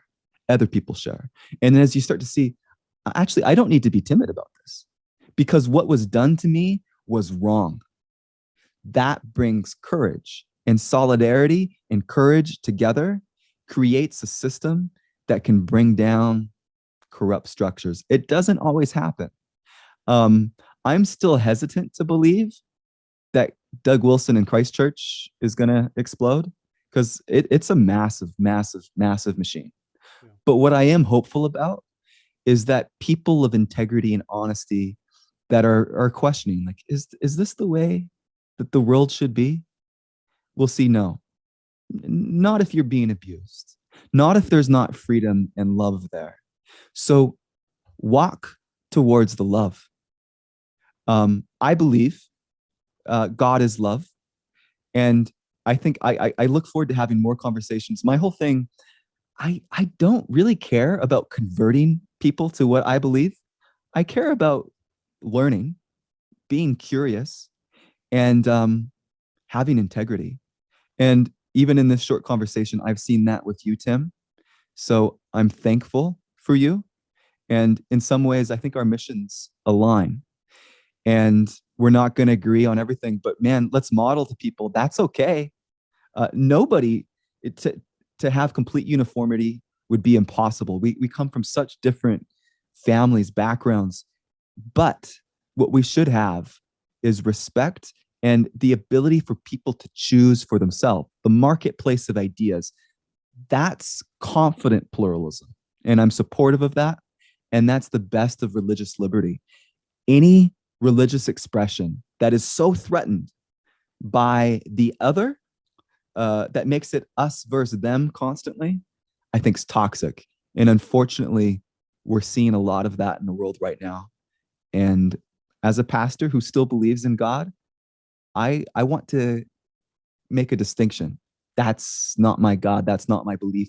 And if that was who God truly is, and if that's what I come to understand, I would be an atheist too.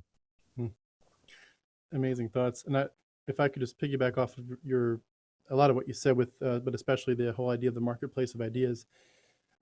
One idea that started for me, my deconversion, again, this is not about deconversion, But just the idea of being able to say something doesn't sound right, Yeah. whether you're talking about a sermon, that you're sitting there listening to a sermon or a preachment, reading one of these books, watching one of their videos, or watching again, Man Rampant on Amazon or whatever you're doing. You're listening. You're just looking at a website you see or his blog. You see him talking to women this way. Just to say that doesn't sound right. Yeah. You could be wrong. You could say this doesn't sound right. I'm going to do some more digging. Oh, okay, it was fine. I agree with that. But don't just like shut it down. Don't say this doesn't sound right, but I just need to bury this. And one of the earliest things that I said in my mind when I was at the very beginning, and if someone would have said this process will lead you to become an atheist, I would have said, of course not. There's Yeah. no way. Atheism is stupid. That's ridiculous. There has to be. There's a reason. There's something rather than nothing. This had to come from somewhere. Atheism is not an option on the table. I might become a, horror of horrors, a liberal Christian or progressive Christian. I don't know. All I know is something doesn't sound right. I'm investigating some stuff. Um, and, but one of the things I've said, and Christians got horrified at this, I said, I am pursuing the truth Yeah. more than what I currently believe. And I don't know where it's going to take me. Yeah. And I'm more committed to pursuing that truth path than to whatever I've been believing and whatever my community believes. And the response, of course, was, that's stupid. How can you pursue the truth and not come to Christ? They're the same thing. And so it was, it was a horrific statement. And I kind of hushed myself up at that point because I thought I'm probably being misunderstood. Maybe I'm, shouldn't say it that way. Maybe it's wrong of me as a Christian at that point to say it. But just the bravery to say something's wrong. And it's like, all you need is a little, like, it's like this big door that's on these big hinges. And you would try to, push it. And maybe as a kid, the door is too heavy. You can't push it. But an adult could kind of help you and say like, okay, I'm going to give you just a little crack, and the momentum, and use a little kid can keep pushing it. All you need sometimes is a little crack to say, huh, maybe this misogyny and the patriarchy is not correct. Just maybe. Yeah. Might not be. Yeah. I might be fine, but Yeah. maybe it's wrong, and to take it wherever you need to. And I encourage people to really to not bury stuff. There's so much here that we haven't even started to talk about, but don't bury it. If you have questions, if it doesn't feel right, don't don't don't wait to start thinking about it. Don't push it aside, and don't just take the party line. Don't just say, well, I went to the elders, I want to, that my Yeah. people that already say the same thing as me. Go outside your community to some other people. And that's why you do see people like people in Mark Driscoll's church saying enough. It's like Yeah. it can change to some level. It can. But I really appreciate your words on that. And I did want to just end by saying, is there anything, I know I asked you a lot of questions and it brought a lot of thoughts myself, but is there any questions I didn't ask you that you wanted to touch on before we wrap up today? I can tell that you are a thoughtful researcher. I really appreciate the respectful dialogue, and you covered the basic things in this interview that I did want to talk about. I appreciate that you're going to do a follow up with Sarah Bader, a fellow atheist and person of integrity. I'm considering her a good friend now. I've only known her for about a month, but she's a great person. Um, as you were saying that last thing, just there was this lyric from a song that resonates. The Black Eyed Peas in their song "Where Is the Love" have this line, and it says, "The truth is kept secret; it's swept under the rug. If you never know truth, then you never know love." I think as you pursue truth, nobody is going to have like a absolute understanding of everything. I mean, we're human. There's so much to know, but we can be honest in our pursuit of truth and follow that wherever it leads. And I think true truth and true love, they're going to correspond. You're going to see some ugly things. Don't be afraid of that. Sometimes it's in seeing the ugly things that can lead you to a place of true beauty. Sometimes like we're so afraid and we think we want to shelter our kids. So don't let them watch the video from the atheist. Don't let them read this book that's from a different perspective. No, I think that shows that we're threatened. The Bible itself says there's no fear in love. Perfect love casts out all fear. So pursue truth with honesty and follow it wherever it leads. If it leads, and if it leads you to a place that's different than where you started, that's okay, because the human experience is about growth and change and transformation. Now, I'll acknowledge that can be hard. You've seen it. It can mean changing community sometimes. But if the community has done damage and harm, do you want to stay in an environment that perpetuates that and teaches your children to continue in that? There is people that have found true freedom, and explore that. Look to those communities. They're online. In regards to church abuse, there's healthy, robust communities online. Explore that and just have curiosity. So I appreciate what you are doing in this conversation, and I look forward to having more conversations with you, Tim. Thank you. Likewise, well, I appreciate that. It was a great last word to wrap us up. And likewise, I'd love to stay in touch and touch base on some other stuff. I'd love to, at some point, touch on just the pure belief questions and where you are with theism and so forth, and where I am. But that'll be another day. But yeah, I'd love to touch base. And I want to say too, to wrap up, I appreciate your willingness to do this, because I know that this is you're probably already getting backlash and probably going to get more. And I appreciate that, because that takes a lot of courage, and we need people to stand up when something's not right. We need people to defend the those who don't have the power to defend themselves. So thank you for what you're doing too. And with that, I'll just encourage people again, if you want to go over to Pastor Kevin McGill's YouTube channel. Again, it is called Courageous Empathy. I'll have the link beneath our video. And just to say thank you. Thank you for what you're doing. Thank you for your time today. It's been great. Thank you so much, Tim. Thank you. All right, so thank you all for watching this interview. This was just a great conversation with Kevin McGill, Pastor Kevin McGill. Clearly a good man, a man who's got a heart of gold, and hope you felt just the warmth that he has for people even who have different faiths or different spots that they're in life, and also certainly a passion, a drive to protect people, to love people, and to have a lot of truth brought to these conversations. So this section is a brief response that I wanted to bring as an atheist. And I'm keeping this separate again, because I want to make sure that I'm not putting words in Pastor Kevin McGill's mouth. This is separate.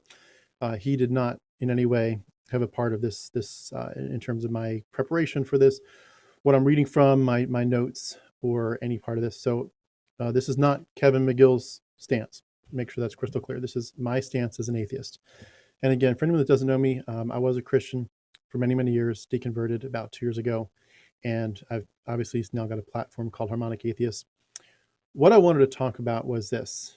In all this conversation about Christchurch and about Doug Wilson and patriarchy, misogyny, and some really horrible ideas, some really toxic ideas, some ideas that just truly need to die if people are going to be healthy. What's crazy is that, number one, Christchurch people probably would see us as fighting against them. And I just want to say, in reality, we're fighting for them. They maybe couldn't see that. And I know that that's a weird dynamic. You know, you can fight for someone and they think you're fighting against them, and then 10 years later they realize, actually, yeah, wow, you were on my side all this time, I just didn't know it. But fighting for the protection of young children, for the empowerment of women, fighting for the truth, I think it's a worthwhile cause, and I hope that some people find some good value in what we're doing here. What I wanted to really get into was how exactly to say this. I think part of the problem that we need to face up to is that it's about the nature of religion. In other words, the issue here in this conversation has clearly been about Doug Wilson. But the issue isn't really Doug Wilson. The issue isn't that Doug Wilson is a bad Christian. I think the issue is that he's a good Christian. I think the issue is that he is actually accurately representing the Bible. I think that's why Christians wanted to be with him so much, because he was actually legitimately representing the Bible. He wasn't going to come up and say, well, the Bible says this, but it really means something so different from what it says. He just said, no, it says this and it means it. And I actually live it. It says, you know, kill the Amalekites. And if I was back then, I would have killed the Amalekites. I would have slaughtered them. It says, you know, do this, and I want to do it. I don't want to schmooze out of a biblical concept of God. I want to take God at his word and say, what did you tell us to do as people? Okay, I will do it. I will obey you. And people do interpret it and kind of slice it up different ways and try to soften God. But if Jesus is God and he and the Father are one, and he says, you know, if you've seen me, you've seen the Father. And Jesus is the Yahweh character. He's the same, you know, in the Trinitarian sense. You're talking about Jesus and Yahweh being the same God. Then you have to admit that what you're talking about is a religion, Christianity, based on Jesus, going back to Yahweh, where the Yahweh character is a psycho bully. He really is. He commands genocide. He commands land theft. He commands slavery. He commands a whole bunch of horrible things.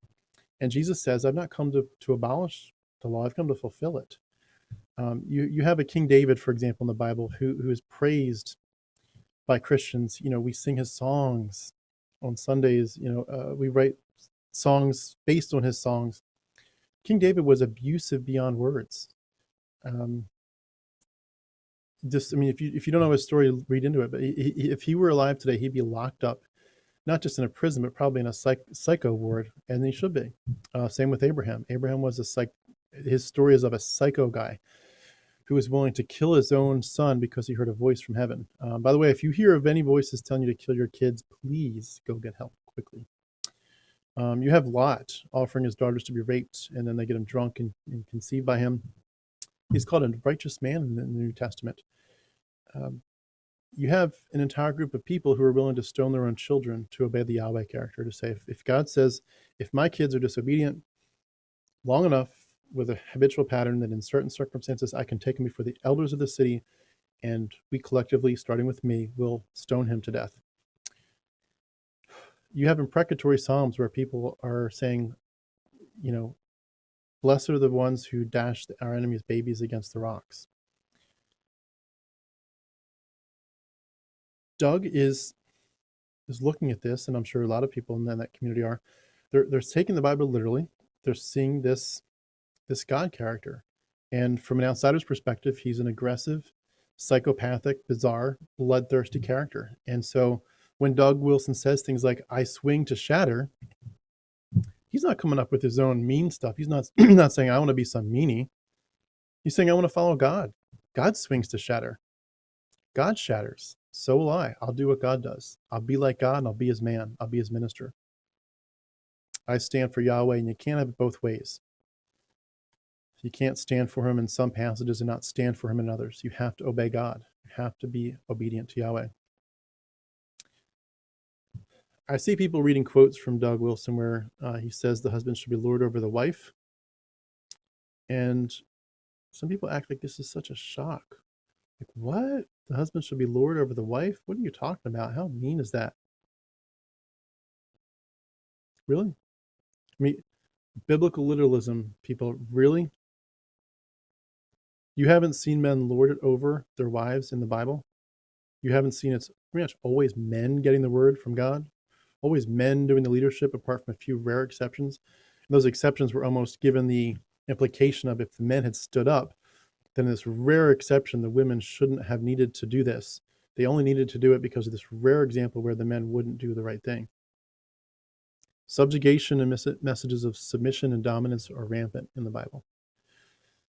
People have spoken about Doug Wilson being threatening and intimidating to people of all kinds, reminding people of a mafia boss mentality. But that's exactly what the Yahweh character does.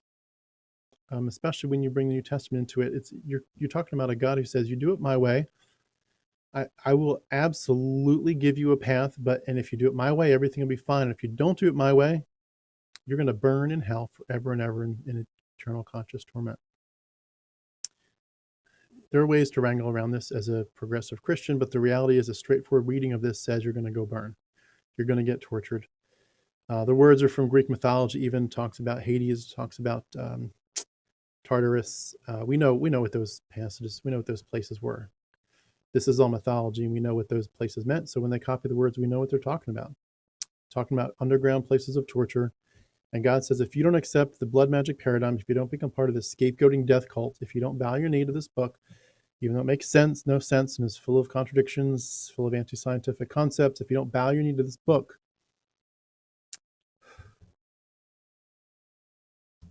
I'm going to burn you forever. If you don't bow the knee to this paradigm, the blood is required to make the Yahweh character satisfied, to create atonement for righteousness to be applied to you. There has to be a scapegoat. And if you don't agree, you're going to get burnt alive forever and ever and ever and ever and ever. God is the ultimate mafia boss, and Doug Wilson is simply following his master.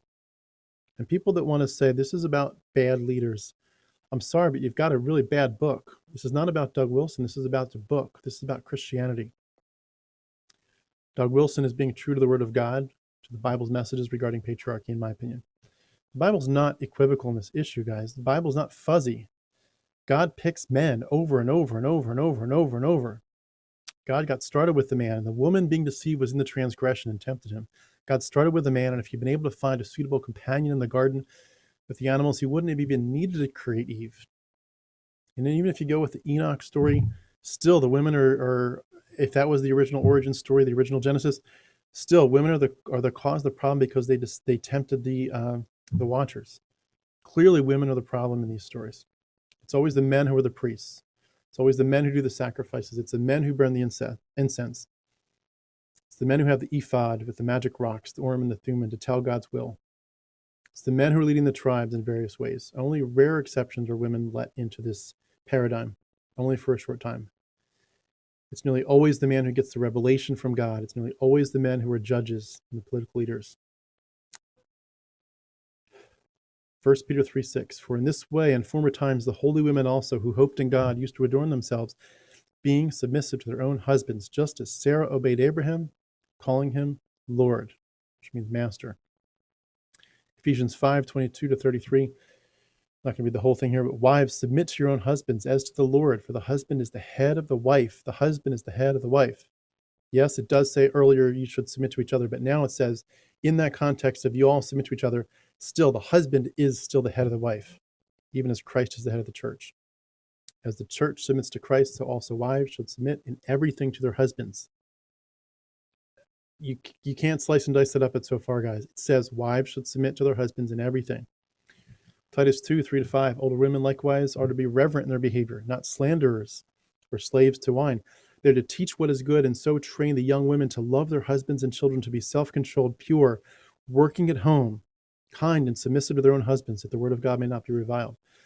Timothy 2:11-15, let a woman learn quietly with all submissiveness. I do not permit a woman to teach or to exercise authority over a man. Rather, she is to remain quiet. Adam was formed first, then Eve.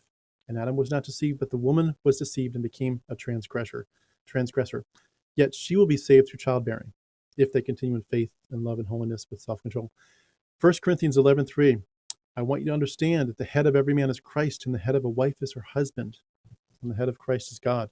1 Timothy 5:14 I meant to go to. So I would have younger widows marry, bear children, manage their households, and give the adversary no occasion for slander. This book says over and over, wives submit, wives be quiet, men lead, men, you are the example. You are like God is to Christ, you are to your wife. They submit, you lead, you give the headship. That's the natural order of things. That's the God-designed order of things. Doug Wilson isn't a bad Christian, guys. The problem is Doug Wilson's a good Christian. The problem is not just Doug Wilson, although yes, he's a problem and he's a huge problem. What he's doing is horrible. The problem is not Doug Wilson. And if he retires or steps down or is asked to step down and he somehow stops blogging about everything, he seems to blog about everything that he can, like everyone needs to hear his opinion on everything. But for some reason, he suddenly stops and just says, it's time to pass the baton. I'm going to quiet down now. Even if that happened, there are dozens of men ready to take his spot. And if he got taken down in the sense of like someone said, we have to absolutely say that he can no longer be a pastor. He has to step down and become just an attendee, a lay person. His voice as pastor is over. He's no longer a shepherd. He may become a martyr in a sense, philosophically speaking, for the men, but the next men in line may say, wow, look what they did to Doug Wilson. We need to preach this even harder. This isn't going to go away with Doug Wilson, guys. You understand that. This is in the Bible. You say, yeah, but he's not. If he took a softer approach, or if we did, let's look at some of the stuff from Rachel Held Evans when she was here. Let's look at Pete Enns. Let's look at Rob Bell. There's a softer way to see this. I'm sorry, but you have a book that says women should be silent. If your book said there's a time for women to be silent and a time for women to speak and a time for men to be silent and a time for men to speak, I can see people saying this is open to interpretation. What does this mean? Your book doesn't say that. Your book says women should be silent. Women are submissive. Men are in charge. Men are the head. The problem is not Doug Wilson, it's the Bible, it's Christianity. And I want you to understand, we talked about Doug Wilson in the sense of this whole context is grooming children for the Christ church mentality. Christianity is a process of grooming children. You tell kids you're sinful, you're guilty, you're bad, you're broken, you need to be fixed, you're lost, you need to be found, you're unworthy, you need to be saved, you're sheep who need to be led. You have established from the very earliest days of this child's worldview, of his life, this worldview, a dark worldview that says you need a psycho God to save you from your horribleness. You see that dying, suffering, bloody Christ up there on the cross in that picture? It's because of you. It's because of your sin. You're wicked. Here's this person suffering. You as a child are responsible. You as a child with these wonderful instincts to feel sympathy for someone's pain. Can you guys wrap your minds around the vileness? A kid is, of course, going to feel terrible. That guy's up there suffering because of me. I'm responsible for his death. Wow. And they break these kids down. They get them in tears over what they did to Jesus. Look what you did to him. You're the one putting those nails in. Every time you sin, visualize it. Can you see Jesus in pain? It's your fault. Are you sorry for what you did to Jesus? Teaching your children that they deserve horrific punishment. Hell is abandonment even. God is going to take you as mom and dad to heaven, and you as Johnny or Susie, you are going to, if you don't believe, you're going to go to hell. You're going to be separate from God, but separate from all your loved ones who are in heaven, having a nonstop party and rejoicing. You're abandoned, you're punished, you're tortured.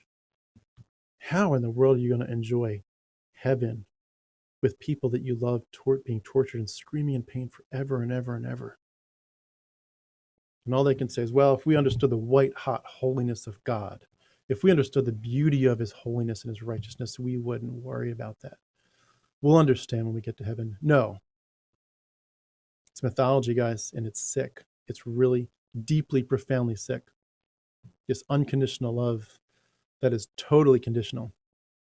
God loves you so much, but if you don't love him back the right way, he's going to burn you forever. They want to get them while they're young, everybody. They want to get these kids while they're young, while their brain is immature and underdeveloped, and they want to make sure that these kids don't have options. There's no, well, this is one idea, but there's many. No. It's called brainwashing. It's called indoctrination, and it does this job very well. They have the power, and they take it to define everything. They define what a good person is, what a bad person is, what ultimate reality is, what the afterlife is. They define it for these kids, and the kids have no way to understand what's going on, that they're being absolutely brainwashed with some of the most distorted ideas possible. Lack of choices. You have no choice to believe something else. You have no choice to not believe it. If you don't believe it right now, you're in sin and you're in danger of punishment. They use what I would call tactics that are somewhat terroristic, to be honest. Terrorism uses the fear of violence, the fear of retribution. So I'm going to get you. Be afraid. Hide. People fear the violence of God with hell. You brainwash children into believing that for their salvation, they should feel guilty. They should feel, they should suffer for the rest of their lives with what they did to God to make him have to send his son. All these traumas, you send that message over and over to kids. That's mental, emotional terrorism. You're calling kids to give up everything for mythology.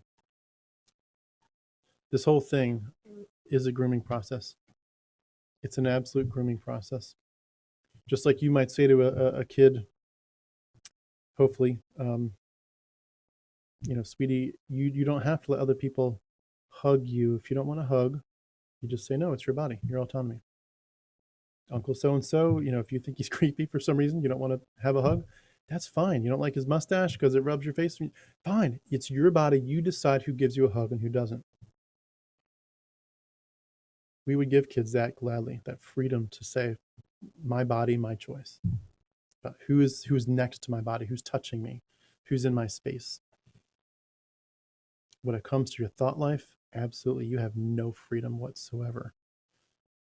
The ideas that come into your head, we will, as Christians, will dominate them. We will tell you what to believe, and you have no autonomy. You cannot reject it, or you will be ostracized. You will be penalized heavily. Christianity is abusive, destructive, psychotic, bizarre, fringe, and you just don't know it yet, but you will.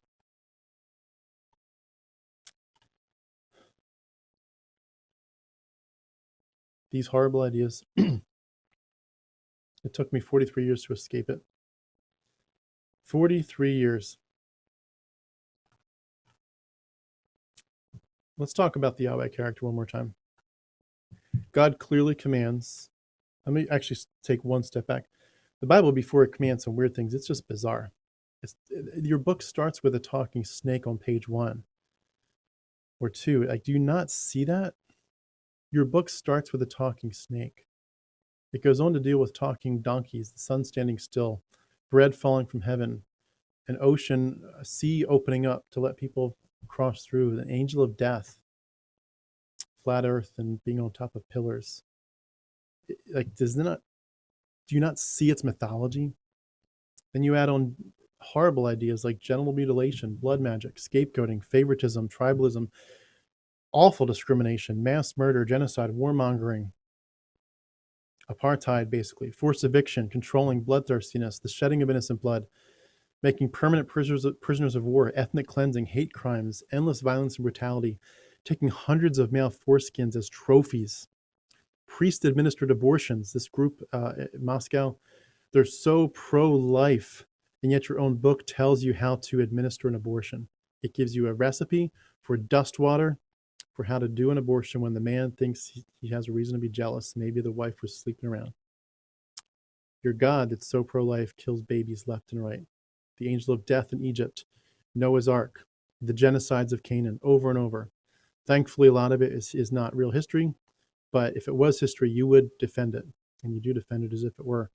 Baking bread over a fire of human excrement, that's excrement, bizarre stuff. Slavery, land theft, child brides and kidnapping or worse, polygamy, concubines, incest, virginity checks, forced marriages, paying off rape with a few shekels, misogyny, sexism, killing gay people, stoning people, dashing babies' heads on the rocks, victim blaming, like you deserve this genocide because of your sin. It's your fault. It's your fault. You deserve what you got from God. All clearly commanded by the Yahweh character. This is not Moses saying, God, I hope you're okay with this. We're doing this. God said it and they obeyed it. God said, go out there and smash. And they did. They shattered in God's name. Early indoctrination does its job exceptionally well. Doug Wilson is a classic example of someone who sees the Bible as it is. God smashes nonstop. And so Doug Wilson, of course, is going to smash nonstop. You see a psycho God? Why wouldn't Doug Wilson do the same thing? Why would he disobey God? Do you understand it's a fearful thing to fall into the hands of the living God? Obey God. He says, do these things, I will do them. That's exactly what you have with Christ Church. Exactly. I want to end by talking about the big picture. This is where the rubber hits the road. This is where it all comes together. You're asking people to do this, to follow Doug Wilson and Christ Church, and to believe all these things based on the fact that you think the Bible is from God. And I want to point out, it's mythology. It's mythology. And I'm going to read through this list, and I know some of you know some of this, some of you don't know any of it.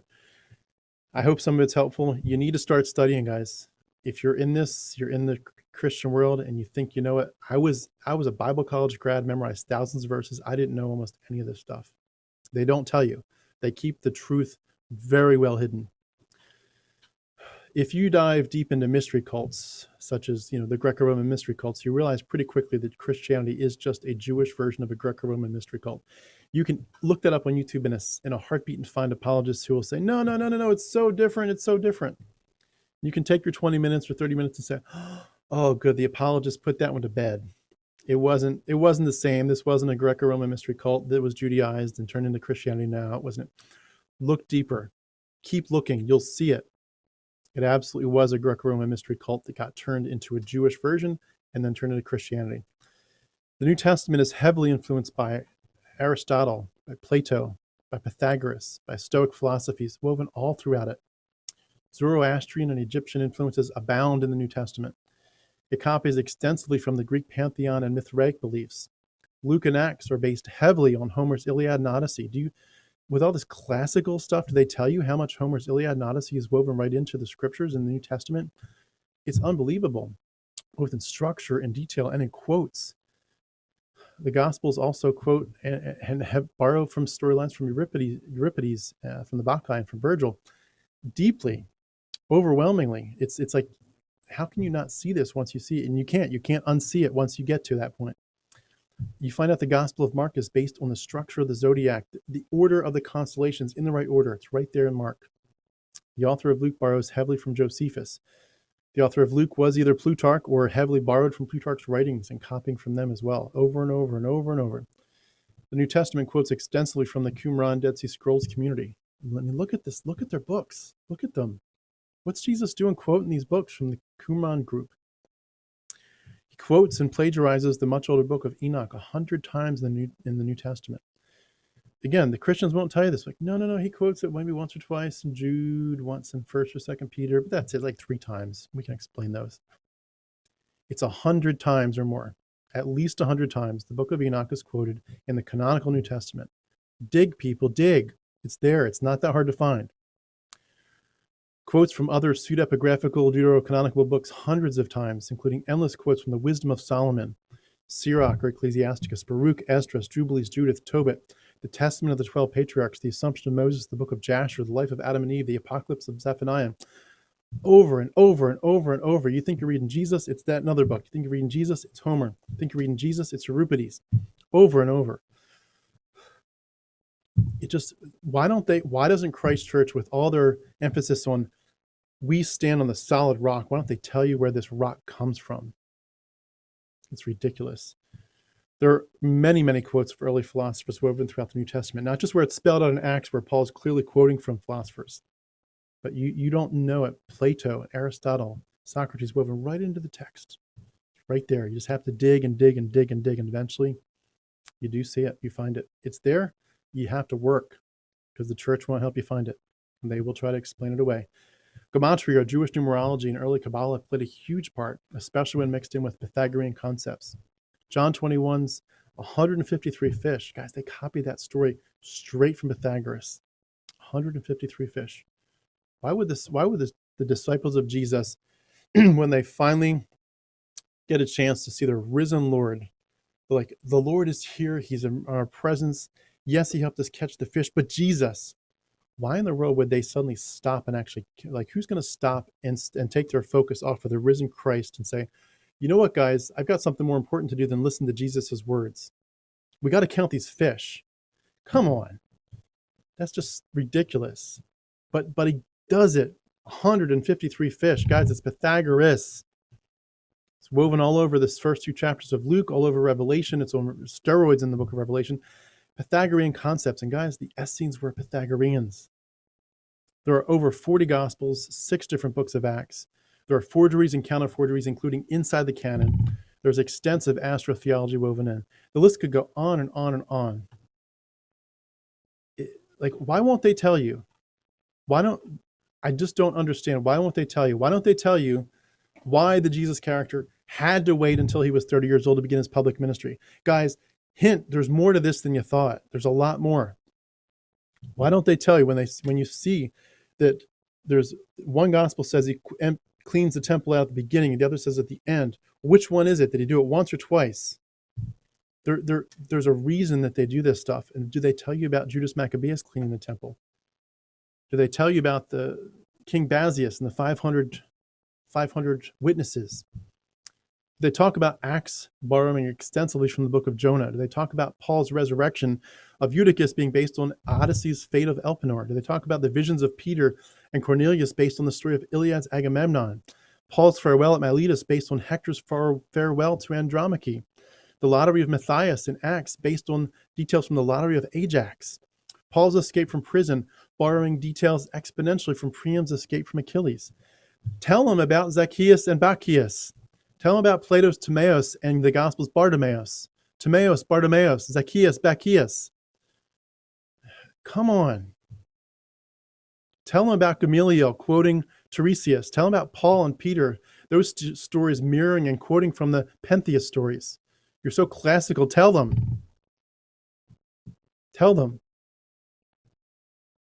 It's not right, guys. What they're doing is they're asking you to base your life and your worldview on mythology, and they don't even tell you where this thing came from. It's so infuriating. It is so easy to find some of this stuff. And I work hard at it. I work nonstop at it, but it's not that hard to find it. Start it. Find the 100 quotes of Enoch. You can probably find it in an hour. Find them. There's a lot more probably than you can find quickly, but just start the process and dig. This is mythology, guys. It's mythology. You have no idea. You're reading Jesus. Oh, Jesus, this Sermon on the Mount is so good. I love these words that you gave. It's not Jesus. They're quoting somebody else. You have to have a scope for the imagination. This is mythology. And Christ Church will not tell you where it came from. Almost every church will not tell you where it came from. So you have all these structures of patriarchy, Christian nationalism, postmillennialism, whatever, all this stuff, these piles of all these ideas that are constructed and clarified. And, you know, what is federal vision? And do we want this version of it or that version of it? Which group do we align with? The whole thing is made up, guys. It's made up. It's mythology. You have institutionalized mythology. And then you have protected horrible people who do horrible things to children and women, and you've protected them in the name of a patriarchy based on a book that you don't even know where it came from. Some of these books didn't even get canonized for hundreds of years. Other books went in and out, favor, back and forth. And men, always men deciding which books go in and out of favor based on the political structure, the story of the times. Guys, this is insanity. Tell them about Plutarch and Luke. Tell them about Acts 10 being a rewrite of Ezekiel 1, 2, 4, and 20. Tell them Acts 20, 7 to 12 is a rewrite of Odyssey 10 to 12, including the exact moment that the story switches to third person. Bam, bam, bam, third person, bam, bam, bam, third person. All the details line up. They're copying stories, guys. And they won't tell you. You read it devotionally and they won't even tell you what's going on. Please, first and foremost, take what Pastor Kevin McGill and I talked about. That's the most important part for that part of the interview. Take those takeaways. We can remove toxicity from the environment, from these conversations. But please, in my opinion, please don't stop there. If you take Doug Wilson out of the equation, you are still left with a book that says all these horrible things. And even if you say, well, we're going to take a Pete Enns, progressive Christianity, Rob Bell's, Rachel Held Evans kind of perspective, you know, we don't agree with the Doug Wilson stuff. We're going to turn it. You're still left with a book that says women keep silent in churches.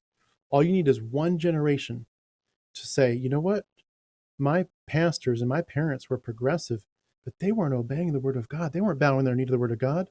We need to get back to what it says. And what it says is women keep silent in churches. If you have a question, ask your husbands when you get home. One generation and you're back to fundamentalism, guys. Just one generation. Doug Wilson is not the problem. He's not a bad Christian. He's a good Christian. The problem is Christianity. The problem is people won't tell you where this thing came from. Christianity is mythology. It's made up. Do the digging. You'll find out.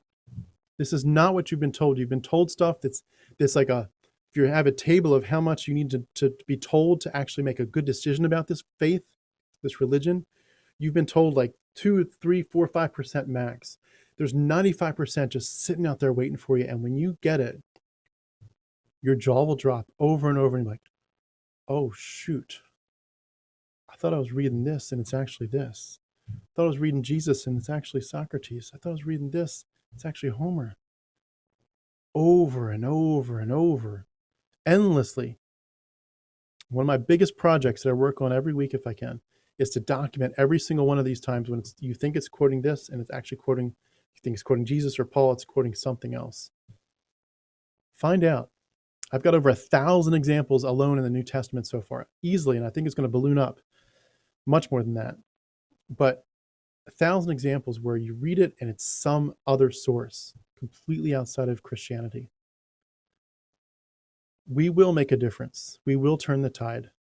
but it won't come strictly by taking bad men out of office.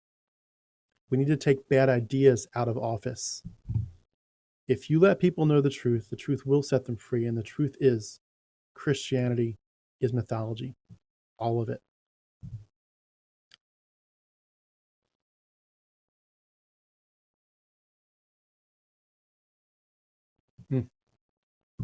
Where do we go from here? Guys, get out, escape. It's a prison for your mind.